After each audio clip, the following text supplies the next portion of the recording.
Immortal. Yeah.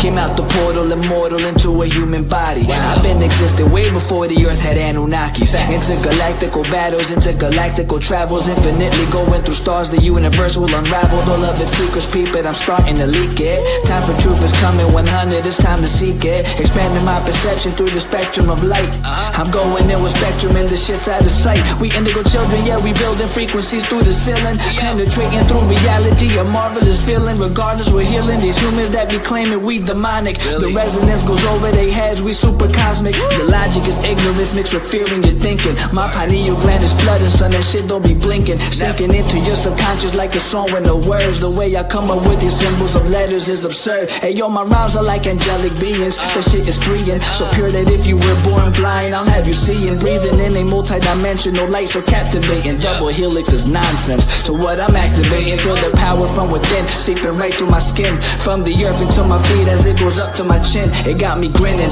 rotation like spirals, my music spinning. I told you that I don't be playing, still I'm always winning. Fibonacci to the haters, curve them right to the side. They don't understand the energy, it comes from inside. So inside is what I master, used to be a disaster. Now I'm gladly elevating to a whole new chapter. Yeah, I'm giving birth to a whole new style. I incarnated through New York, yeah, I read Long Out. Don't get it twisted though, I'm truly repping this earth. I came to free all these humans and show you all what you're worth. Immortal. Yeah, raising your frequencies one soul at a time. As I pass this mic to my boy Spectrum, yo Spectrum, light that up, kid.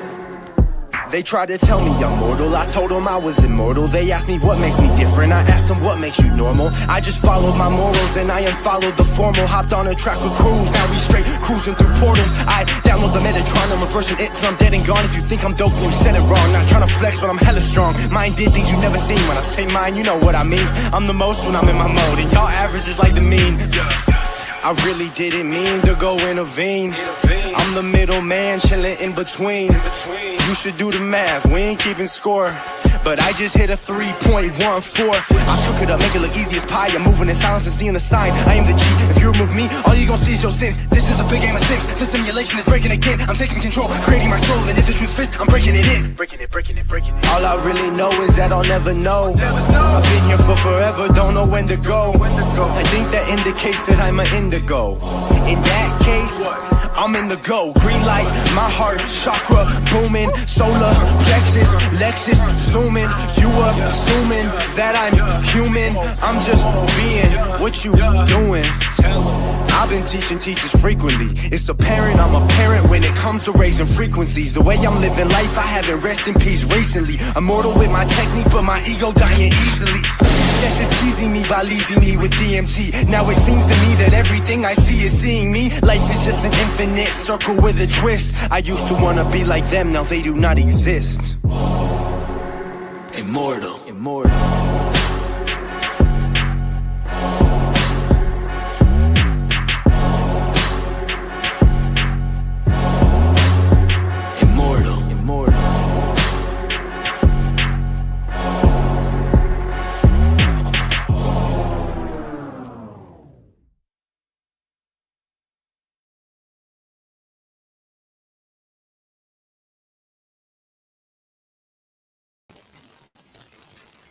Peace and greetings. Welcome to the Amplify Your Purpose session while living in the new time. Welcome, everyone.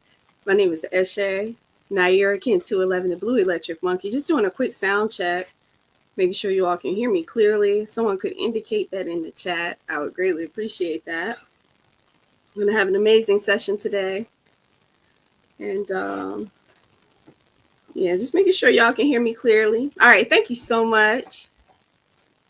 Appreciate y'all so much for joining in for this session. And I would like to go ahead and, yay, good. Y'all can hear me clearly. Wonderful. Welcome to the session. So I would just like to go ahead and say my affirmation. And as the Blue Electric Monkey, I activate in order to play. Bonding illusion, I seal the process of magic with the electric tone of service. And I am guided by the power of my eagle-eye vision. Again, welcome to all of those that are joining. Now, we do like to get our session started, some vibrational alignment by doing our prayer of the 7 galactic directions. Just wanted to give a huge shout out to Kim 165 for providing us with this wonderful visuals, and her voice, her vibration that she put on this wonderful video. So feel free to tune in, let it permeate your being. And we do give thanks for the prayer of the seven galactic directions. Ashe. From the east, house of light, may wisdom dawn in us, so we may see all things in clarity. From the north, house of night, may wisdom ripen in us, so we may know all from within. From the west, house of transformation, may wisdom be transformed into right action, so we may do what must be done. From the south, house of the eternal sun, may right action reap the harvest, so we may enjoy the fruits of planetary being. From above, house of heaven, where star people and ancestors gather, may their blessings come to us now. From below, house of earth, may the heartbeat of her crystal core bless us with harmonies to end all war. From the center, galactic source, which is everywhere at once, may everything be known as the light of mutual love. Ayun, Hunab, Ku, Eva, Maya, E, Ma, Ho. Ayun, Hunab, Ku, Eva, Maya, E, Ma, Ho. Ayun, Hunab, Ku, Eva, Maya, E, Ma, Ho. All hail the harmony of mind and nature. Ashe, Ashe, and Ashe. Oh, giving thanks. Thank you, thank you, thank you for the prayer. Thank you, our dear sister Lisa. We appreciate you. So we would also like to give thanks and gratitude to the source of all creation, our dear Mother Earth, our ancestors and star elders, the foundation for the law of time, Jewel University of Immortal Sciences, the Melanin Six, master teachers, the Mimic Priesthood, and the indigenous all over the planet. And that includes you and I. So give thanks for yourself for showing up today on this awesome plasma. So we're going to have an amazing session today. We will have a guest speaker. So this is Ken Six, the White Rhythmic World Bridger. So this session is going to be all about organizing and attracting better opportunities. And I know all of us are seeking some better opportunities. So Neptaharka will be sharing his wisdom, and we will be having our very own Ken 66, Alcione Frederick. She will be bringing us the solar report. So that's going to be awesome. Now, Neptaharka has provided us with the quote. I will go ahead and read that for you. One of the best gifts that can be given to you is to be able to exercise the full authority over your whole mind with all of its faculties and dimensions. That is our goal. Also, Neb has provided us with a definition of what the synchronistic human is. It is a definition of who we are and who we are becoming. That is someone who is able to be multidimensional while unifying energy from the synchronicities of natural time cycles towards the holonomic evolution of humanity, Mother Earth, and the galactic whole. I know for me personally, it was definitely the synchronicities that brought me here, and I am eternally grateful for that process. All right, so you all, we do have a few announcements. I'm going to go through these pretty fast so we can get into this session. So you all definitely take your notes, but lend your ear for this, for these wonderful announcements. Now, if you are new here or if you've been around for a while, we go through different levels to reach our highest potential, and wisdom and knowledge within. And one way that we do that is to tap into our infinite aligned memory I am membership. And this is basically access to our student portal where you will be able to tap into a myriad of different videos to help you on your galactic experience towards higher consciousness. So we do have two different memberships that are available. We have our monthly membership, and with that monthly membership, you'll get different exclusives such as access to the New Kin orientation sessions and the replays, Amplify Your Purpose session, the Sync Talk sessions. We have those on Wednesdays. The Law of Time Basics videos. These are not privy to the public. You get these in your portal when you get this membership, and it's going to help you with the foundation of the Law of Time. It's going to help you to understand the terms that we're using, and it's really just going to help you ultimately to have a better experience here on the platform and within this knowledge base. You will get 25% off of your classes, and you will have access to the student portal 24 hours a day. 7 plasmas. Okay, so anytime you want to in the middle of the night, you're like, let me log in there and see what's going on, let me watch some videos, instead of doing TikTok or something. Just a suggestion. You will have access to the past and the future portals as well. Now the cost for this membership, it is only $33 every 4 weeks, every moon. But we also do have another option. If you want to go ahead and pay up front and do a yearly membership, you will get all of the exclusives from the monthly membership, but with the yearly, you're going to receive 50% off of your courses. And trust me, that will come in handy. And you will have other monthly exclusives only for yearly members. So feel free to go to our website. You can go to synchronistichuman.com/I am and research that membership. There's information up there for you to read about. See if that's something that you want to do. We highly recommend it because it will definitely help you on your growth journey. Ashe. On level 2, we have our New Kin orientation. This is our revised edition. It's a 4-week course, basically. So we like you to hop in at the beginning of each moon and join us for 4 sessions. But if you can't get on that first session, it's okay. Just get in where you can fit in and keep coming through. So we do have the 5th Force Oracle, Kin 181, Moon Goddess Ambrosia. She is the facilitator of this session. I heard y'all have an awesome session this past Thursday. So you want to tune in. It's going to be every single Thursday at 8 p.m. Eastern Standard Time. Very consistent. So if you miss it, don't worry about it because we're going to be doing it again. And she will be reviewing the introduction to your galactic purpose signature, discovering your purpose, and so much more. She will be doing the oracle reading, breaking down parts of the Destiny Cross. And if you don't know what the Destiny Cross is, that's why you need to be on this session. Okay, so we want to just go ahead and give a huge shout out and thanks to our 5th Force Oracle, Kin 181, for all that she does and her consistency and her passion and her love that she shows towards this cosmology and towards all of us. Ashe. Also, we have our level 3. It is that time. It is open enrollment spring term. This is definitely going to bump it up a notch. Watching the videos is cool, but it's nothing like actually tapping into the courses. So the student portal, it will be opening on April the 11th. 11, one of my favorite numbers, April the 11th, and you will be able to have access to your student portal. This is going to be a series of, it's like a self-study course, live sessions and video recordings that you can do at your own leisure. But we do ask that you keep up with the courses each heptad or week, and so you can have a great experience so you don't get too far behind in your studies. Of course, our monthly memberships and our annual membership holders, you will go ahead and get your discounts. This is where it comes in handy.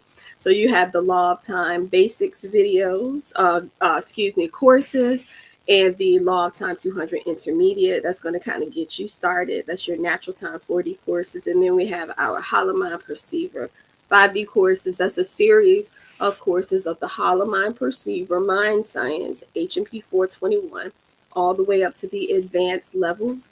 If you are new, we do recommend that you start out with LOT 100 and HMP 421 and then build off of that knowledge each quarter or semester to kind of stay in line. Just like if you went to college, you have to do prerequisites before you can move on. It's the same thing here. So again, April the 11th, it is time to go ahead and do your open enrollment. As you can see, the prices that are listed, feel free to take a screenshot of this so you can be in the know and go ahead and get signed up for courses. Ashe, looking forward to this quarter. All right, so level 4, this is for individuals that want to do some one-on-one coaching. It's not a like a community setting. It's just one-on-one. You and Neb Taharka. You'll be quantum leaping into the new time with one-on-one synchronicity coaching. This is literally the plan that has changed my life. I always talk about it because it has. I definitely love to give credit where credit is due. This helped me to get my life all the way together. I'm definitely a stronger person. I'm more confident. I'm more a confident speaker. I've worked on my finances. The biggest thing for me going through the coaching has been my relationship with my family has become more stable because I became more stable. I became more helpful. I was able to deal with my inner issues. And when you do deal with your inner issues, you'll be able to see it out in your atmosphere. If you make your inner changes, it reflects in the atmosphere around you with the people that you interact with mostly your family. So I'm eternally grateful for the one-on-one synchronicity coaching. I do highly recommend it. I'm gonna do my best to get some links in the chat so that you can read about it once I finish the announcements. But yeah, you definitely want to tap into this. And I know it's a lot of people on the line that can attest to the power of the coaching. So I'm going to go ahead and keep pushing. We have our synchronistic talk sessions. This is every Wednesday at 8 p.m. Eastern Standard Time. And we are streaming live through all the platforms. So if you can't get on Facebook, go ahead and go to IG. Can't get on IG, go to YouTube. And then, of course, if you are tapped into our mailing list, you will be able to tap into StreamYard. Okay, so Neb is everywhere. So he's going to be talking about the law of time and your galactic purpose. So we'll see you on Wednesday. All right, so we are going to be having another session on Kin 13. That's going to be on April the 6th. This time is moving, y'all. April the 6th is going to be the Red Cosmic Skywalker. And Neb Taharka is going to be having a discussion about enduring evolution in the new time. Enduring it. And we're going to learn how to endure it well. So y'all definitely want to be here for that session. Ashe. Now, calling all connections, all Starkin, we're calling you, okay? We will be having a session. This is going to be a day out of time planning session so that everyone can have an amazing day out of time, which is going to have arts and crafts, music, dancing, food, good vibrations, healing, meditation, all types of good things is going to be taking place. But there is a planning process. It's like a gigantic cosmic party, and it's awesome, but help is needed, all minds coming together as our own priestess, Mut Ma'at Nefer Habibullah. She will be heading up. She's spearheading this. She has these sessions online. So our next session that she will be facilitating will be on April the 12th. That's going to be on Kin 19, the Blue Rhythmic Storm at 1:23 p.m. 1:23. That's a synchronicity. That's going to be on a Saturday. So just, mark your calendars. You will be getting some notifications how to join that session. This is a planning meeting for all hands on deck to make sure that everyone has an amazing day at a time celebration. Follow Neb Taharka in the Synchronistic Human School of Enlightenment on social media. As you can see, Neb is on IG, he's on Twitter, X, Facebook, TikTok, and on YouTube. So go ahead, if you are new, go ahead and do your screenshots. And you can take a moment, whether it's now or later, go ahead and follow these accounts to start engaging, showing some love, putting a comment. It's all good. It's appreciated because it helps get these algorithms up. And ultimately, we want this cosmology to reach the whole world, okay? People don't even realize that they need this information. So we can all help by sharing, reposting, commenting, putting a heart up there, all that good stuff that helps to get this information out there to the public. Also, make a difference and donate. If you are moved by today's session, and if you just want to support, you can do a donation at Cash App $Blue Storm 239. And you also can do a donation on PayPal. I will be putting that link in the chat just to help. I know it's kind of a long link, so we'll make it easy for you and put that in the chat. All right. Definitely make a difference and donate. Donate to the school that is here to support you. Ashe. All right, so we're going to go ahead and get ready to bring up our speaker of the hour. This is Nebtaharka Kanish Kawak. He is Ken 239. He is the Synchronistic Human School of Enlightenment founder. He is also the chancellor of this school. He also is the co-founder of Mimic, which is Melanated Immortals Making Evolutionary Changes. He has initiated the SOAR report. He's done over 1,200 coaching sessions, 1,200 hours of coaching. He is our master teacher. Man, honestly, he's just a dynamic individual.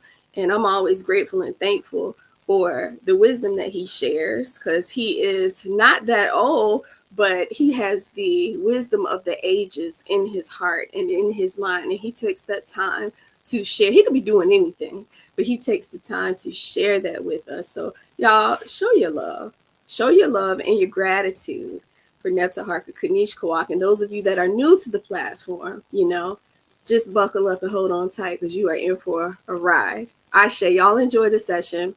Peace, power, and love. In Lakesh. It's just different.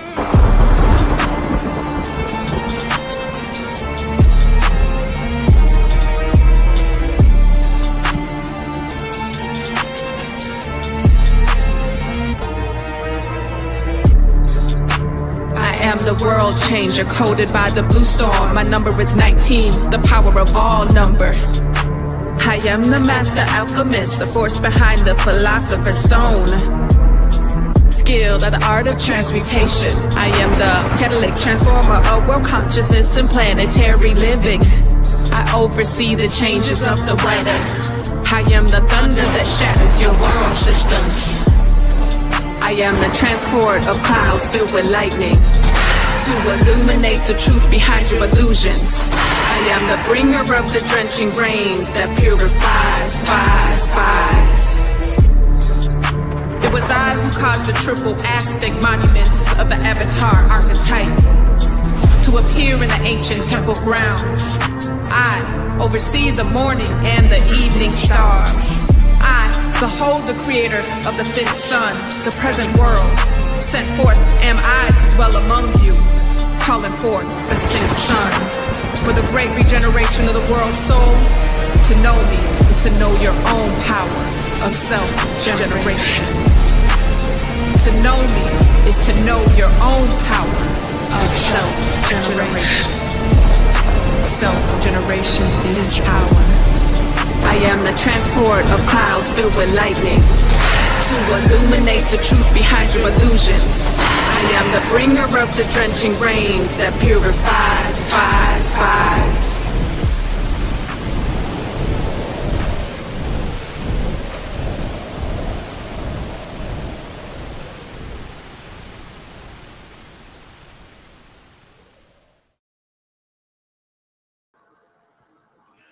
All right, greetings and in Lakesh. Welcome back to another powerful Amplify Your Purpose session in the new time. We are truly excited about everything that has taken place, not only with the synchronistic human, but just energetically as a whole. And so I definitely want to give thanks to Ken 211 for facilitating the introduction of this particular session. And all the different technical things that she does. The announcements are key, so that you can be at the cutting edge of what we're doing. You may or may not be able to participate in some or all of what we have, but to be aware of it is a good thing, so that if you know people who are interested in some of the things we have going on, it's available to them, because it is your birthright to evolve, to be able to evolve. And anytime we're restricted or constricted from that process, in my mind, I think it's very, very much a manipulative type of experience that is taking place. So as we evolve through time, as we tap into the nuances that we experience on a day-to-day basis with programs, as we experience ourselves, different versions of ourselves. Now, how do we actually integrate ourselves? How do we take this knowledge that you're going to receive today and use it to help us design the life that we want to design, not from a selfish standpoint, but really and truly, more or less from an evolutionary perspective. And so when we talk about cosmology and all of the perspectives that support an evolutionary process, we tend to underestimate evolution. We're going to be doing a session, Enduring Evolution. And the reason why, because we are the evolutionary process, because when we are evolving and when we are seeing and awakened to and aware of different aspects that we have hidden from ourselves, and in many cases to protect ourselves, it's like if you're somebody that loves to eat chocolate, it's kind of a good thing to keep the chocolate out of sight so you don't eat it, right? But an evolved perspective will say, no, leave the chocolate there. And the power of my evolved consciousness says whether it's there or not, I ain't gonna touch it. You can keep it there, you can put it in front of my nose, you can do whatever you want to do, but it's not going to deter me from my focus. That's a small example of what we can do to advance ourselves in this particular process. So as our theme has been for this time frame, that we are actualizing in the new time, right? We see ourselves as beings that are evolving our consciousness through space. And what shows us that we're evolving through space is what we materialize in the material world in space. Does that make sense?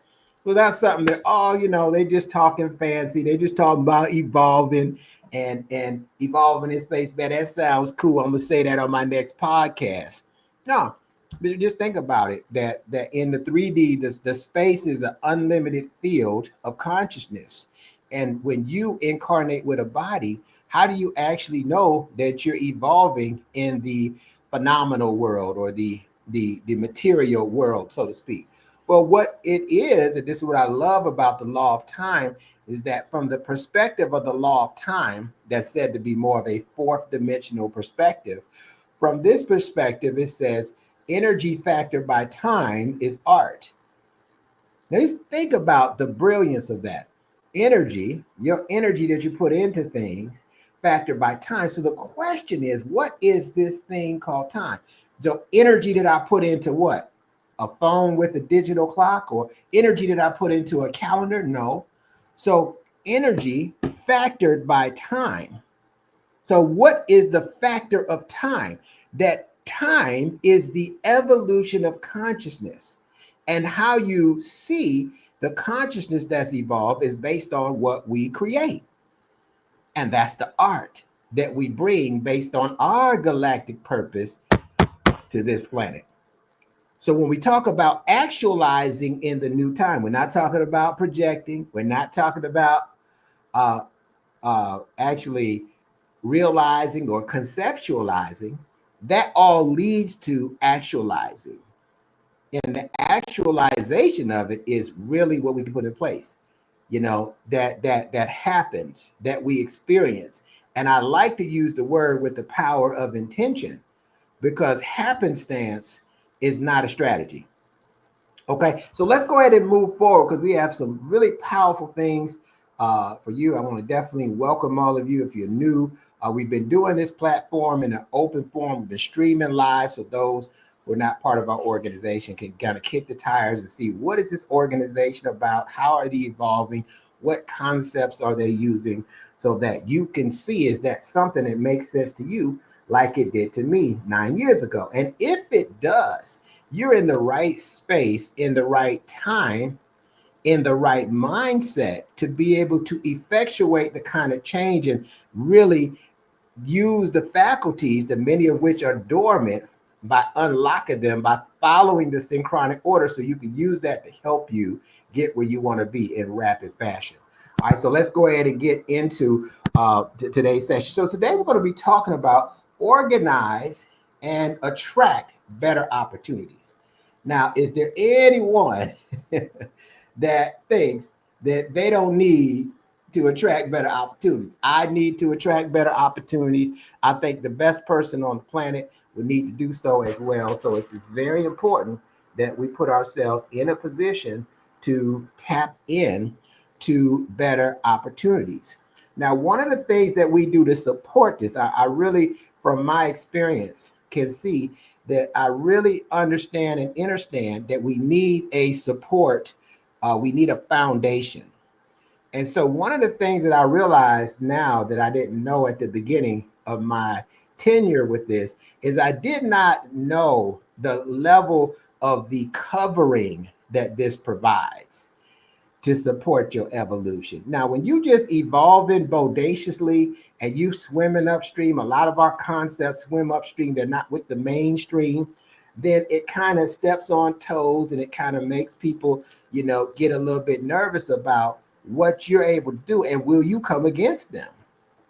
So sometimes we get into, when we start talking about, the concepts that we operate from and the ideas and the perspectives, it's really a threat to how things are set up in normal society.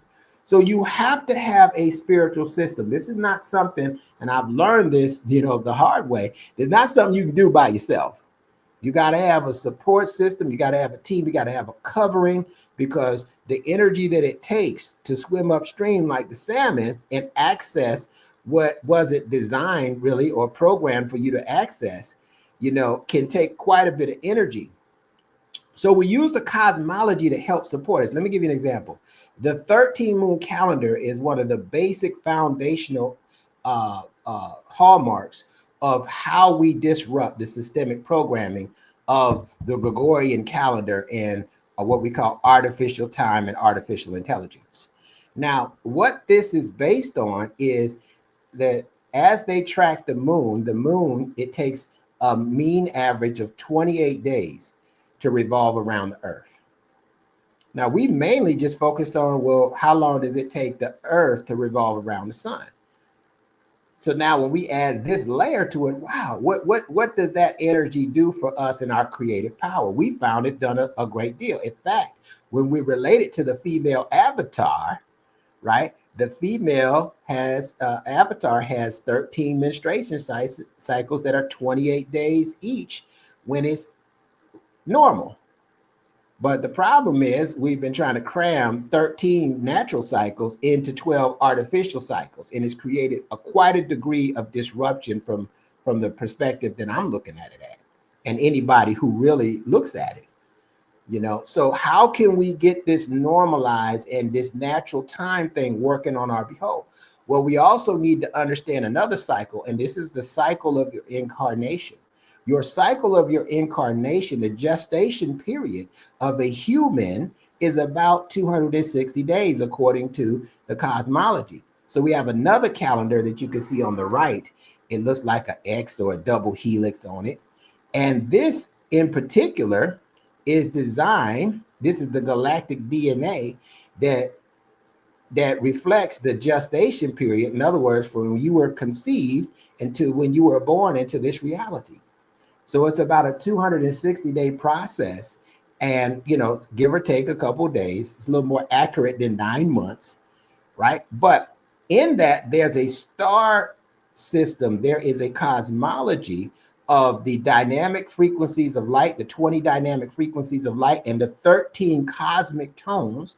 You say cosmic tones of creation, because these are the tones or the stages that the cosmos has created itself into all these different versions of itself. Universes, multiverses, galaxies, solar system, planet, different sentient beings, etc., etc. Okay, so when you look at this and you say, what is this comprised of? Well, these 20 dynamic frequencies of light and these 13 tones are comprised of, and when you put 13 times 20, you get 260. These are representing the 260 expressions of the creator. Now, what are those? What impressions are those in expressions supposed to make in our mind, in our psyche, going through a journey of remembrance? Well, it's supposed to help us remember the dynamic aspects of ourselves, that as an etheric body, when we become right back into remembrance that we are the totality of the creator in the body, now a lot of these things that we're experiencing in our day-to-day reality start to change because of the realization of who we are and where we came from and what we are here to do on a galactic level.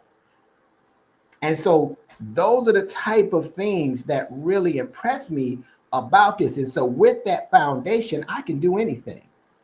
You know, and there's challenge after challenge after challenge after challenge that comes, and it goes, because I said, okay, here's another challenge. The title of our session is dealing with opportunities, how to attract better opportunities. But what you got to realize is at first that even every problem is an opportunity, no obligation. This is one of my best favorite sayings, that you have an opportunity, but no obligation. To do what? To evolve your consciousness with this particular experience. Okay? And so then we put these two cycles together. We now are putting place a portion of it that supports disrupting the systemic programming of the left logical brain, right? And strengthening the emotional intelligence and the spiritual right side of the brain. And so guess what happens now when those two are communicating in balance? So when we talk about today, the archetype that we're going to talk about, the world bridger, the Hierophant, deals with organic balance. That's why its number is 6. And so when we're in organic balance, something else happens that's amazing. The 1,000-petal lotus opens up to the whole mind with no blockages. And so now in this whole mind, we are able to experience through memory different levels of consciousness that we haven't tapped into yet, or that's been dormant, that we can operate with in the body if we choose. And so this is why we're able to do things at the age we're able to do now that we couldn't do 10 or 20 years ago, because we, through experience, we realized some things that we can do that we didn't realize back then. You always say, if I knew back then what I know now, right? If I understood the what, when, why, how, it's clear to me what I should have done. It's 2020 vision. Well, see, now we can take the whole mind and we can move into a precognitive disposition, and we can know what to do now before it's time to do what it is then. I'm gonna say that again. You're gonna know what it means, know what to do now before the time comes then. See? So you don't have to have 2020 vision in hindsight. You have a premonition, you have a precognitive disposition where you can see what you need to see with 2020 vision in foresight, which means now you can design your path and your future for not only enlightenment, but to evolve into your ascension. All right. So now the whole mind is where the synchronic order comes in, and we call the synchronic order in its simplest form the hollow mind perceiver, the 441 codes of remembrance of how this synchronic order not only brought you into a physical being, but it also supports you into unlimited abilities in the body. But we're not taught that in the mainstream, because why? We'll be uncontrollable. So I'm telling you right now to explore this for yourself. And as you see yourself, yeah, is there increments? Yeah. Are you going to just jump from here to there? No. But as there's these increments, and as you go up these increments and integrate these concepts, and I'm telling you, the circumstances that you thought were challenging become what? Less challenging, or not challenging at all. And so how many people like that idea? You're looking at a challenge, and then and just think and imagine in your mind that you're studying yourself in such a way that one day you just realize, oh, All I got to do is elevate to this level of consciousness, and this challenge either reduces itself or it goes away. So instead of getting mad at the challenge, instead of going to the next person and saying, you know what, I can't believe, have you had a challenge like this? This is my challenge. And instead of going to the next person and the next person and the next person and spending your energy magnetizing people that had the same challenge you have, raise your level of consciousness.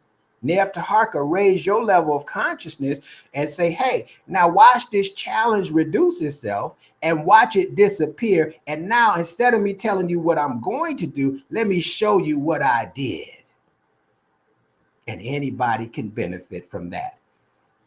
That's why they used to call it in kindergarten, show and tell.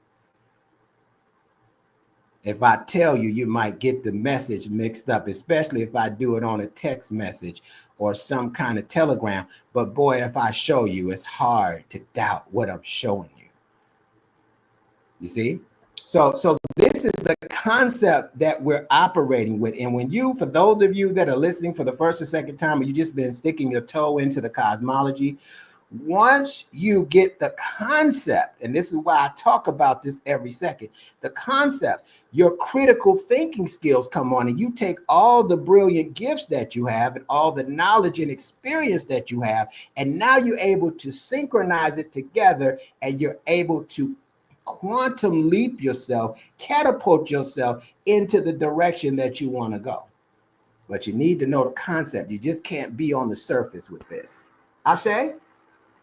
All right. And so what are the steps that Neptaharka takes? Well, the first step that I take is I go and I see where are we on the 13 moon calendar. Okay. So the 13 moon calendar starts to July 26th, right? Every year. Those are now it's an evolutionary pattern because we're basing these patterns based on star Sirius. So we have to get into a different kind of conversation for why and why is that significant for what we're doing in the world today. Right. And so we look at it, we're in the solar moon, and you can look, you see the purple box, it shows 24 and 3-30. So 330 what is the Gregorian date, and 24 is the plasma. Now, why do we talk about plasma or radioplasma? Because what I found, according to cosmic science and some of the texts of the cosmology, is that consciousness travels through plasma. So they have something called the plasma universe model. They got the Big Bang Theory model, the standard, they call it standard Big Bang Theory. That's what they teach us so that we can live a limited version of ourselves and be afraid of violent forces and things of that nature. But the plasma universe model says that this universe came into existence through the rang and not the bang. And the rang and the sound, the sacred geometry of sound created plasma that was back then that brought this consciousness into motion. And it's the same and similar plasma to the plasma that we have in our blood. So when I see those correlations, it makes me study deeper. And when I study deeper and I move into a state of remembrance, let me tell you what it looks like. God speaks to you in a way with this thoughts or these remembrance, these incidences of remembrance, and you know in your heart that even if you don't follow it, that is coming from somewhere than a place of ego. And you know that's coming from the spirit, that's coming from God. And you now can, if you can get past fear, you can take it and you can run with it. And you don't have to be afraid anymore of challenges. You don't have to be afraid of these other things because you know the plasma from the source of all creation is traveling consciousness through this plasma into your brain. Your brain can process it. The cerebral spinal fluid has the plasma, and the plasma in your blood has it. So now this is how you can connect to all the plasma outside of the body through consciousness, through memory. And when we get that wholeheartedly, and I say wholeheartedly because we want to change your mind, you have to change your heart. You have to change what's in your heart because what's in your heart will block your mind. If you have a judgment, if you have anger, it will block and it will turn you, it will flip the script on you. It will turn your feelings as the God. And so however you feel will dictate how you think. until you change it, until you think, feel, I am, and know. Right? That's what we went over last session.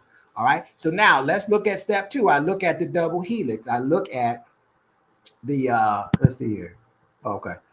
I must have hid the other one, but we're actually over here on number 3. We're here on number 6. So look on the far left, and there's a white glyph that looks like it's sleep. I don't know if you can see my pointer, and there's a number 6 with a bar and a dot on it. So that's where we are on the 260 expressions of the Creator. We're on expression number 6. Now, expression, right, is creating an impression. And the theme here is actualizing and evolving. So how can this expression help me evolve today on this plasma? The plasma is informing me the totality of my being. How? And that's what we're going to talk about in just a few moments. So once I see where we are in the process, I say, okay, now what does that expression represent? So here's the next step. Now we're bringing that expression out of the Creator to see what impressions it can make. So Kin 6, the 6th expression, the white rhythmic world bridger states, I organize in order to equalize. What are they talking about? Balancing opportunity. I seal the store of death with the rhythmic tone of equality. I am guided by the store of death, my own power doubled. What am I organizing? Well, we're in the evolutionary cycle of birth and being, right? So we're having to organize, nurturing the birth and the being of this new consciousness so that we can equalize things in our life. So when I say equalize, that means it's an assumption that there's something unequal, or we wouldn't need to equalize it. Right? So now I say equalize the unequal, or that's misaligned with the totality of the direction that I'm headed. All right. This organization helps me balance the opportunities. Right? Now, what opportunity am I balancing? Well, there's the opportunities that are most beneficial that for other people. And then there's the opportunities that's most beneficial for where you're headed for the entire planet. Right? So now you balance these opportunities. Now to do that, you got to seal the store of death. Now, what does this death mean in this sense? That you have to end cycles that disrupts that balance. You have to end cycles that unequalize things so you can't move at the pace you need to move in the direction you need to move. With the rhythmic tone of equality. And this power is so strong, I'm guided by this power doubled. One more time to lock it in. I organize in order to equalize, balancing opportunity. I seal the store of death with the rhythmic tone of equality. I am guided by the store of death, my own power double. So the expression is death. The expression is balance opportunity organically. The expression is to equalize the unequal. So how can that help me evolve past some of my circumstances? Well, simply put, if you're unorganized, so you can't move how you need to move to even fulfill this or complete it, well, you get organized for it. The energy is supporting you in the whole cosmos to do this because the whole solar system, the whole planet, nature, and the power of synchronicity is working on your behold. Because your purpose is attracting the support of all the energy in the universe, because that is a vital point for what you're doing as a galactic being on Earth. You see? So that's what's taking place. So that's the impression. There's an expression, but if it don't make the impression on you, how can I use this to evolve? Then you're not going to evolve from it. You're going to be able to talk about it, But are you going to be able to say, how can I use this right now? What can I organize right now? What can I balance right now? What can I equalize right now? And how can I go twice as hard in this moment for this? Because the new opportunities are going to come. And if you still attached to the old opportunities that are not working, you won't have no room or no energy or no power of magnetism for the new, greater opportunities coming to take you to heights unseen. You see the impression I just made with it? And you can do this every single solitary day. That's different than saying, hey, it's Sunday, I'm getting ready for Monday.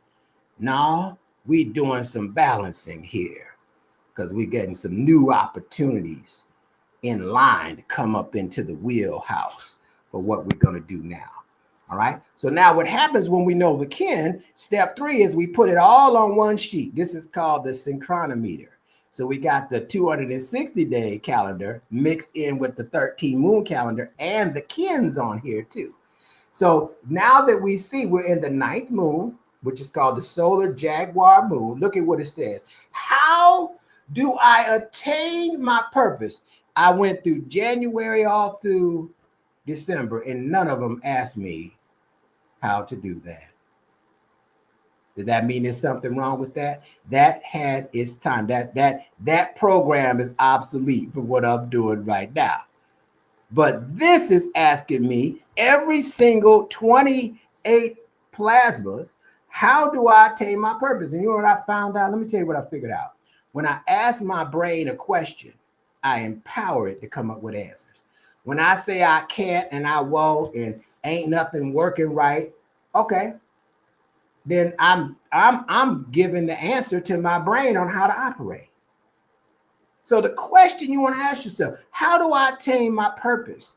And so we got 4 more plasmas after this, and the plasma is gamma, which is tapped into the all-seeing eye, I like to call it, people call it third eye chakra, to help you with your vision and your self-image. To have vision without the self-image, you ain't going to attain the vision if you can't see yourself as already worthy. So the self-image plays a role. So now you see how all of this is synchronized on one page. That's why we call it the synchronometer. It's the 24th plasma. The plasma is gamma, okay? And we are on the 6th expression of the creator, or Kin 6, and we on the Gregorian date of March the 30th, right? So now that we see that, now we're going to integrate this into the mind. There's one more step that I do. So you're going to need probably the class for this, but now I tap into the hollow mind perceiver, which is the 441 codes of remembering the totality of how to be God in the body. And this system, vast system, consists of 21 levels of evolution. There's 7 terrestrial layers, according to the knowledge book. There's 7 celestial layers, and there's 7 universal layers where immortality is. Now, most people don't get past the terrestrial levels. I like to think if we keep studying this and working on it, not only will we get past the terrestrial, we'll get past the celestial and be able to tap in some versions of what immortality is. All right. So this calendar is not a calendar. It's called the Hollow Mind Perceiver. It's a mind map of how the synchronic order works in the human mind, the human psyche. It's very powerful because it helps us to tap into our natural telepathic abilities and extrasensory abilities. So it's a nano chip that's telepathically imprinted that projects an overlay on the brain. So not only can you see the aspects of the cosmic mind and how it works, but what parts of the brain is occupying. It's phenomenal. And so we've been teaching this now for 9 years under the radar. Now we're starting to bring it out so people can evolve themselves through the process. Okay, so in this, looking at, this is an example of the Hollow Mind Perceiver chart mapped out. Before, I'm gonna blow this up in a second, but let's read what it says about gamma. Remember, gamma is the chakra in the brain, in the corpus callosum. So there's 7 chakras in the brain that align with the 7 chakras in the spine that helps us to access the cosmic mind. So look at what this says here. This mental sphere contains fleeting and moment-to-moment awareness. And we know that there are 1,440 moments in one Earth rotation, right? So moment-to-moment awareness and its responses to immediate external stimuli. It is meant to stabilize, so it's already making an assumption that it's unstable, ordinary consciousness into cosmic awareness. This is known as the free will sphere or the sphere of consciousness. Anytime we're talking about sphere, we're talking about consciousness. Anytime we're talking about a cube, we're talking about all the possibilities in the universe. So this sphere helps us to free the will from what? The programs of the world and the ego. Okay. And so this is important because a lot of us don't even know that our ego is being captivated by an artificial program that has us living a limited version of ourself. Now, when I say self, I'm talking about the self as the power of God in us. I'm not talking about the physical self that look good when you spruce up and clean up. Look, you look at the video, but I clean up good, don't I? I clean up good. Not that one. The power internally that has unlimited abilities to take you anywhere you want to go in his body. Okay, that's self. So you're freeing, your will to align with the unlimited self that is a part of your being. All right, let's blow this up. So I'm going to show you some interesting synchronicities here that when we blow this up, look at these activations, and you don't got to understand this like real estate, says location, location, location. So there's 9 of these different tracks here or areas, and they measure something different in different parts of the brain. So this part where the pink area is, the circle, is in the right rear. Everybody touch the right rear part of your brain. This is what we call pre-conscious, and the term or the time dimension that operates with is cosmic creation. So we're all creating our own cosmos, right? Or i.e. our own experience, right? A cosmos is an experience, right? Every day that we live, every plasma that we experience our life, whether we know it or not, right? Or we are allowing something else to do that for us. So you see that there is a triangle or pyramid where it says CHF, that stands for cumulative harmonic frequency. So when we look at this, these little dots here, right? If we start at the bottom, touch, taste, smell, hear, and sight. So the pyramid is over hearing part of the senses.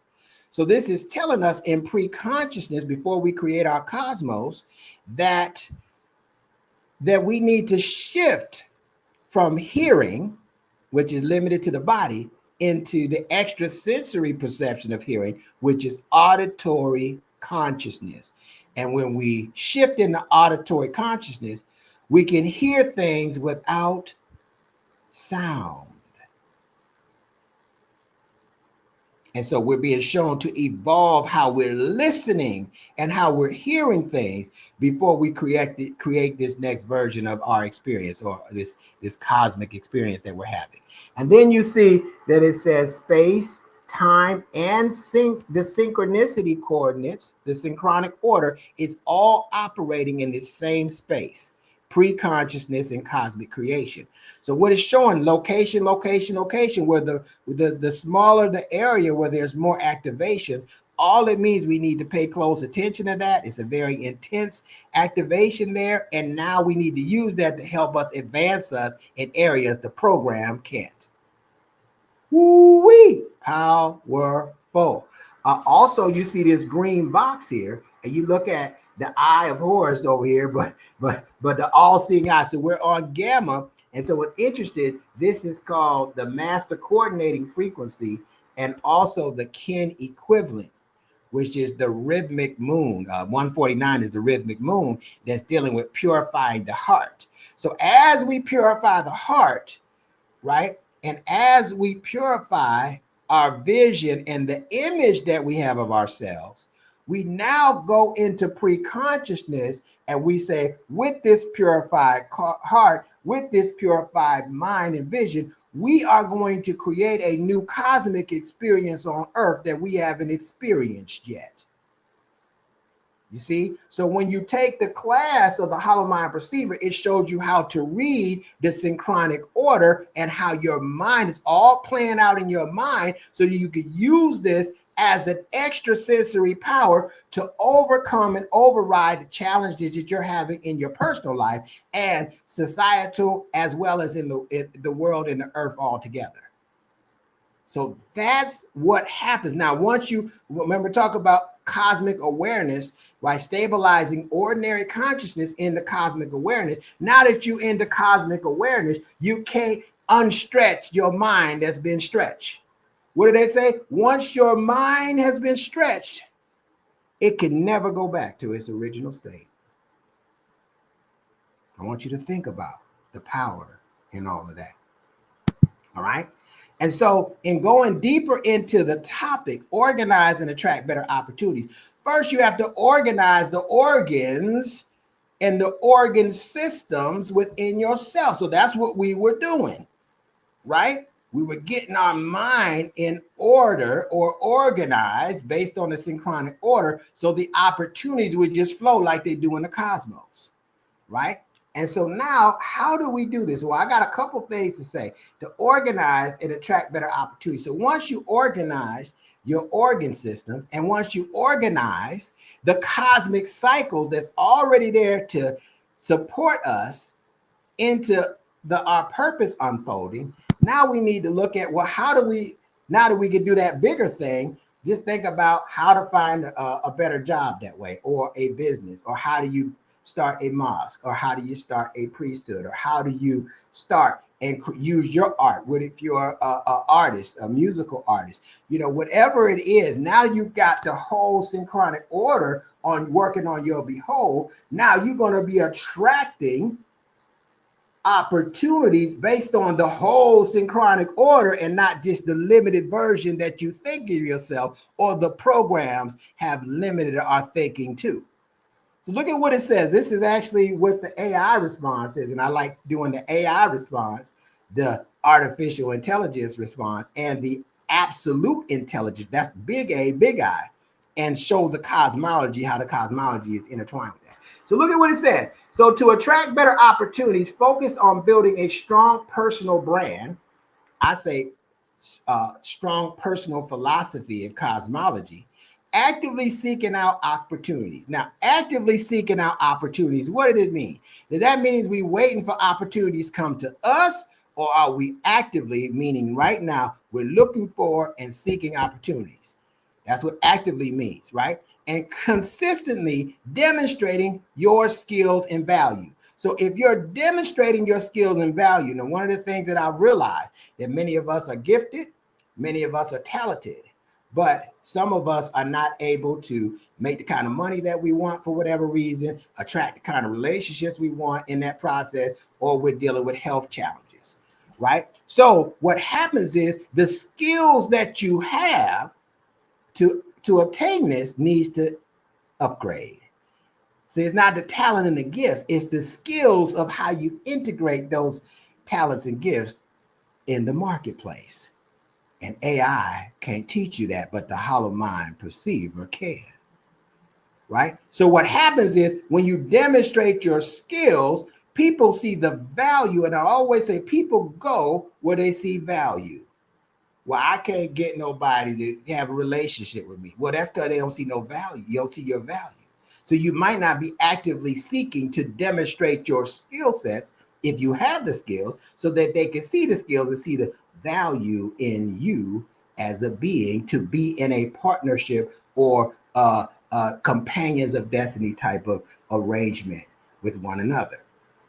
Value, you have to be able to see the value in yourself first, and then you have to be able to have the skills to demonstrate and show that value to others if you want to expand your vision, or you want to take better advantage of opportunities, right? It says, while also being open to new experiences and challenges. Stop right there. This is what gets people. When was the last time you did something for the first time? That shows growth. But people are afraid to have new experiences because they don't want to fail. They don't know how it's going to work. Well, you won't know until you do it. And people definitely are doing everything they can. A lot of people that want to expand to avoid challenges. Well, that's what builds your spiritual muscles. That's what builds your intelligence. And that's what shows you where you are and how you've evolved, right? You've been the evolution of consciousness in space based on how you've advanced yourself with these particular concepts. Okay, so this is very important. Anybody can do this. There's not one person that hears this or is listening right now or that does listen to the replay later that cannot do this. Everybody can do this. And a lot of this stuff that we're talking about that we were being presented to as gifts, whether it's clairvoyance, clairaudience, can be taught as a skill because it's in your memory. And if it's in your memory, your cosmic memory, it's in your consciousness. And if it's in your consciousness, you can demonstrate the behavior of that consciousness while you're in the body.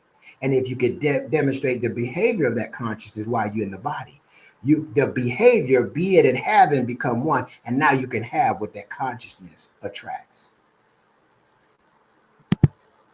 So be the energy that you want to attract. So if you're talking negative about someone else, be the energy that you want to attract, because that's you're going to attract negative energy by you displaying negative energy about someone else. Be the energy. So check your energy when you wake up. Start off on the good foot, right? And if you see yourself swaying, now you come and say, wait a second, I need an energy adjustment.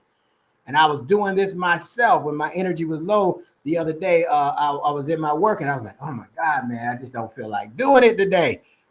And then I was saying to myself, I think energetic thoughts. I feel energetic. Wait a minute, I am energetic. And therefore, I know how to be energetic because I am energetic. I know I'm energetic. I feel energetic. I am energetic. I know energetics. I think I'm strong. I feel strong. I am strong. I know strength because I'm strong. I think wellness. I feel well. I am well. I know wellness. And so if you say that 30, 60, 100 times, it's been my experience that my energy, I'm commanding all trillion, hundreds of trillions of cells to say, wait a minute, we go in this direction. And Neb Taharka said we need to be going this direction. Let's line up our energy. Ready, charge. Let's experience what this energy affords us. Let us experience what wellness affords us. Let us experience, because we attracted me for the energy, so I can attract it because I am that. I am. And so the glyph, one of the sixth dynamic frequency of light, comes in the form of the world bridger. I'm going to bring a world bridger on here to talk about a solar report in just a moment. Let's look at the qualities. Look at the first one, surrender. You have to surrender. Your ego will make you think that you need to do this, that, and the other for self. And you need to surrender to what? The larger pattern, the larger purpose. Release your judgment. Release your anger. This is some of the challenges that I've had. Because when you go at this work and people say they're going to help you or they're going to do this and do that, it's easy to judge what they're not doing and develop resentment and anger. But it's suppressed because you're not going to express it because you're already teaching this. But it's internal, not external. Death ends cycles that no longer serve you. Transmute energy from one form to another, or transduce it, change it from one form to another. Here's a big one. Woo, we talking some talk here. Forgiveness. We just skirt over these words. Surrender and forgiveness. And we haven't. I can tell when someone has surrendered because all of their focus and energy goes into the outcome of the larger picture. Humility and revelation. Revelation is not the end. It's where everything gets revealed to you. And when you have unconditional love for self, everything gets revealed to you at that point. The good, the bad, the happy, and the sad. And now it's up to you in your heart not to judge it, but appreciate it. Because you got opportunity and no obligation to advance yourself like never before. No matter what it is, you have the opportunity to do so. So I'm going to read the Hierophant, and then I'm going to bring on our galactic news reflection facilitator, who is I would call it in the heliophysics of how the sun and its consciousness supports our evolution. So look at the Hierophant. It says, I am the Hierophant, coded by the white world bridger. That's the sixth expression out of the sixth dynamic frequency of light out of 20, right? And there's 13 versions of this, right? 6 is my number, the root of the cube. Cube, all the possibilities in the universe is what it represents. I am the great equalizer, restoring balance in not some worlds, but all worlds. The sacred order of all dimensions illumines my being, for I am the master of the arts of deathlessness. Deathlessness is immortality. That all true seekers must come to know death is the great interdimensional realm of the galaxy, the storehouse of my wisdom. It is the hidden treasure chest, free from fear, skilled at the arch of bridging the worlds. I am the great destroyer of illusions.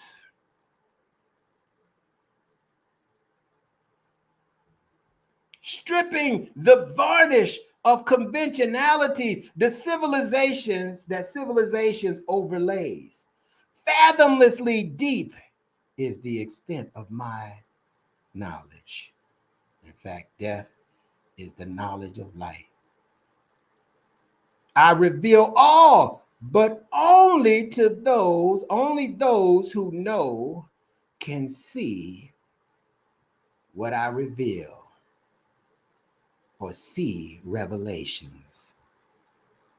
The rainbow is my crown, perfect is the order that I keep.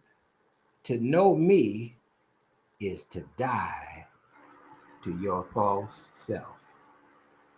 To know me is to die to your false self. Here's your assignment. What attitude, behavior, or character trait is most undesired by you?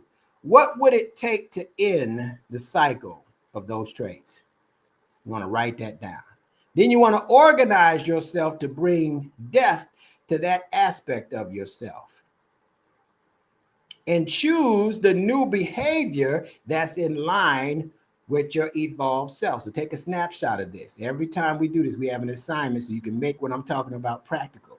And if you run into a snag, that's when you email me and say, I ran into a snag there, but it didn't work quite the way you said it, so we can talk about it. I can tell you how it worked for me. Know you are worthy. Repeat this process until you end the cycle. Record any insights, downloads, and clear up any karmic behavior or disposition. Woo! Did y'all feel that? And so you have to die a symbolic death at times. What attitude, what behavior, what character, what condition do you need to end so your soul can thrive in this body? I have a attitude, I have a condition that I myself am dying a symbolic death to. And many of you may have heard that, I've dealt with colon issues for some time now. And I'm like, oh man, I'm getting checked out. I'm gonna get this, I'm gonna get that. and my energy has fluctuated for the last almost year now. And so recently I was able, and in this time, I've developed a team to say, okay, how to help with, because for those of you who reached out, I want to give thanks to you to support. And we have a team that's supporting me with my health because I'm pouring so much energy out for this purpose. There ain't a blueprint or a manual to show me how to do it. And so anyway, recently I just got a colonoscopy and found that I have a 7 centimeter mass in my colorectal area. And I found out that it's cancerous last Monday. And I said, what better opportunity to show God's face? And I got inspired because 2 years ago, I talked about optimal health. And I did not know that 2 years later, that I was going to have to overcome something in order to take me to a height that I didn't even know I could go to. So I'm speaking to you right now with the energy and the passion, recently diagnosed with colorectal cancer. Now, I'm going to tell you something. This don't rule me. This isn't the end. This is the beginning, because I'm using the power of death to end the cycle and show God's face, because some of you may have some issues from harboring emotions that you need to get past. So that's why I'm being transparent. And I'm telling you, I know who I am, and who better to show you that you got the power to work through anything, no matter what the report is. I told the story to the assistant instructors. My wife in 2006 died from breast cancer. And I saw the process that she went through. And you know what I told her? I told her, you got to be careful what you ask for. I said, honey, if I could take on your cancer, I would beat the brakes off of this cancer. She said, I know you would. And so when I got the diagnosis, I said, I am about to wear you out, because I already been working on it for 2 years. And so people need their hope restored. You see? And so I'm telling you why I'm telling you, because you're going to watch this process and you're going to watch the healing take place, and you're going to know. And my grandmother passed. How many of y'all had somebody pass from colon cancer? And we got this cosmology and this knowledge, and we know that they didn't have to pass from it. That it too is a program. Right? So if this inspires you, let me tell you, when I got done with the colonoscopy, I went and did 10,000 steps to see how I feel. And I was on fire. Some people got a call from me. I said, man, I'm on fire. I told them I wasn't holding nothing back. Then I said, let me do the 10,000. The next day I did 17,000 steps, and I went and worked out on my lower body, and I wasn't winded. I said, man, for somebody who has a recent diagnosis, you sure got a lot of energy. And I went on, and I've done it every day since then. So nothing, no weapon formed against me shall prosper. And I'm speaking to you right now with more intensity, more focus than I did when I didn't even know the diagnosis. Because let me tell you something, because I'm going to equalize it. And so it's so appropriate on this day of the world bridger. Death. I'm going to bring death. I'm going to die before you, a symbolic death of the consciousness that harbored the judgment and the anger in my heart to even allow a situation or a condition in my body such as this. And if I can allow it, I can disallow it. And so with the help of myself, the cosmology, other team members, if you have input, just know we got a team in place. We're already working on stuff. I've never felt like this before. I never felt so inspired. It's bigger than me. And now it's time for you to follow my example and be able to be proactive versus reactive, because whatever walk in life and purpose in life you're pursuing, it may draw more from you than you ever thought, and you need to be prepared. You need to prepare your avatar to align with your consciousness so that you can see God's face, and when you see God's face, you're going to see your face. So I'm doing the assignment, as I'm telling you to do the assignment, to eradicate this energy. So not just so that I can talk about it, I can show and tell. And if you come across the condition, you don't have to be worried about the program of fear running rampant in your mind, so that you can be less than God. Now heal yourself. Neb Taharka. Now heal yourself. All of you. Now is the time to become an Infinite Aligned Memory member to access the discounts of the classes. Okay, so take advantage of this. Because some people say, see, I already know what some people say. Oh, is it because of the cosmology? Tell that to Farrakhan, who lead the Nation of Islam, who had cancer. Tell it everybody to take on a lot. So that's nonsense. But if that's what you think, this might be a great time to take a hiatus.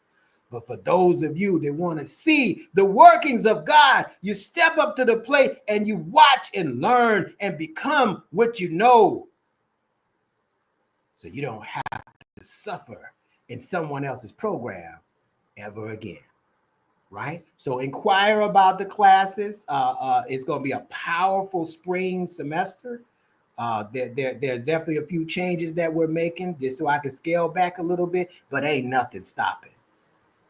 And I'll tell people, I've had this hemorrhoid for 10 years and it's mutated into this. So I've experienced this through now. So I'm not worried or concerned. I'm focused. And you need to know that, and you need to hear it from me, so that you know, and that you can look at me and know, well, let's see. There's only one way to find out. And I promise you, and I'm going to say this before I go, if I have to move into a more conventional pattern with this, and it's not a more of a natural healing, I don't have no problem stepping down from this platform as your teacher. I have no problem doing that, because what I will not do is teach you something I'm not doing myself. So let's evolve together. And that's right, 25, I've already accepted, I'm already there. Quantum leaping into the new time. This is the first opportunity to do so. All right, so let's just take a couple of minutes and focus on this. We're going to take 2 minutes and focus on the double helix, the galactic DNA, to heal not just me, but somebody out there right now is experiencing some challenges in their health. Somebody out there is experiencing issues with prosperity. Somebody's out there is feeling lonely and they don't know how to attract their companions of destiny. So I want you to focus on the galactic DNA to help you remember that you came from something beyond this planet. And what you bring to this planet is from a whole nother world of consciousness. And therefore, that is the consciousness that you're going to bring to this life experience. All right, so for 2 minutes, we're going to focus on this, and you're going to feel it in your frontal lobe. 5, 4, 3, 2, 1. Focus. Focus. Focus. And while you're focusing, the 64 DNA codons is evolving into 128. Focus. You are a divine being. It don't matter the challenge that comes your way. The challenge is for you to upgrade yourself in a way you couldn't upgrade it on your own. Focus. It's your time to focus.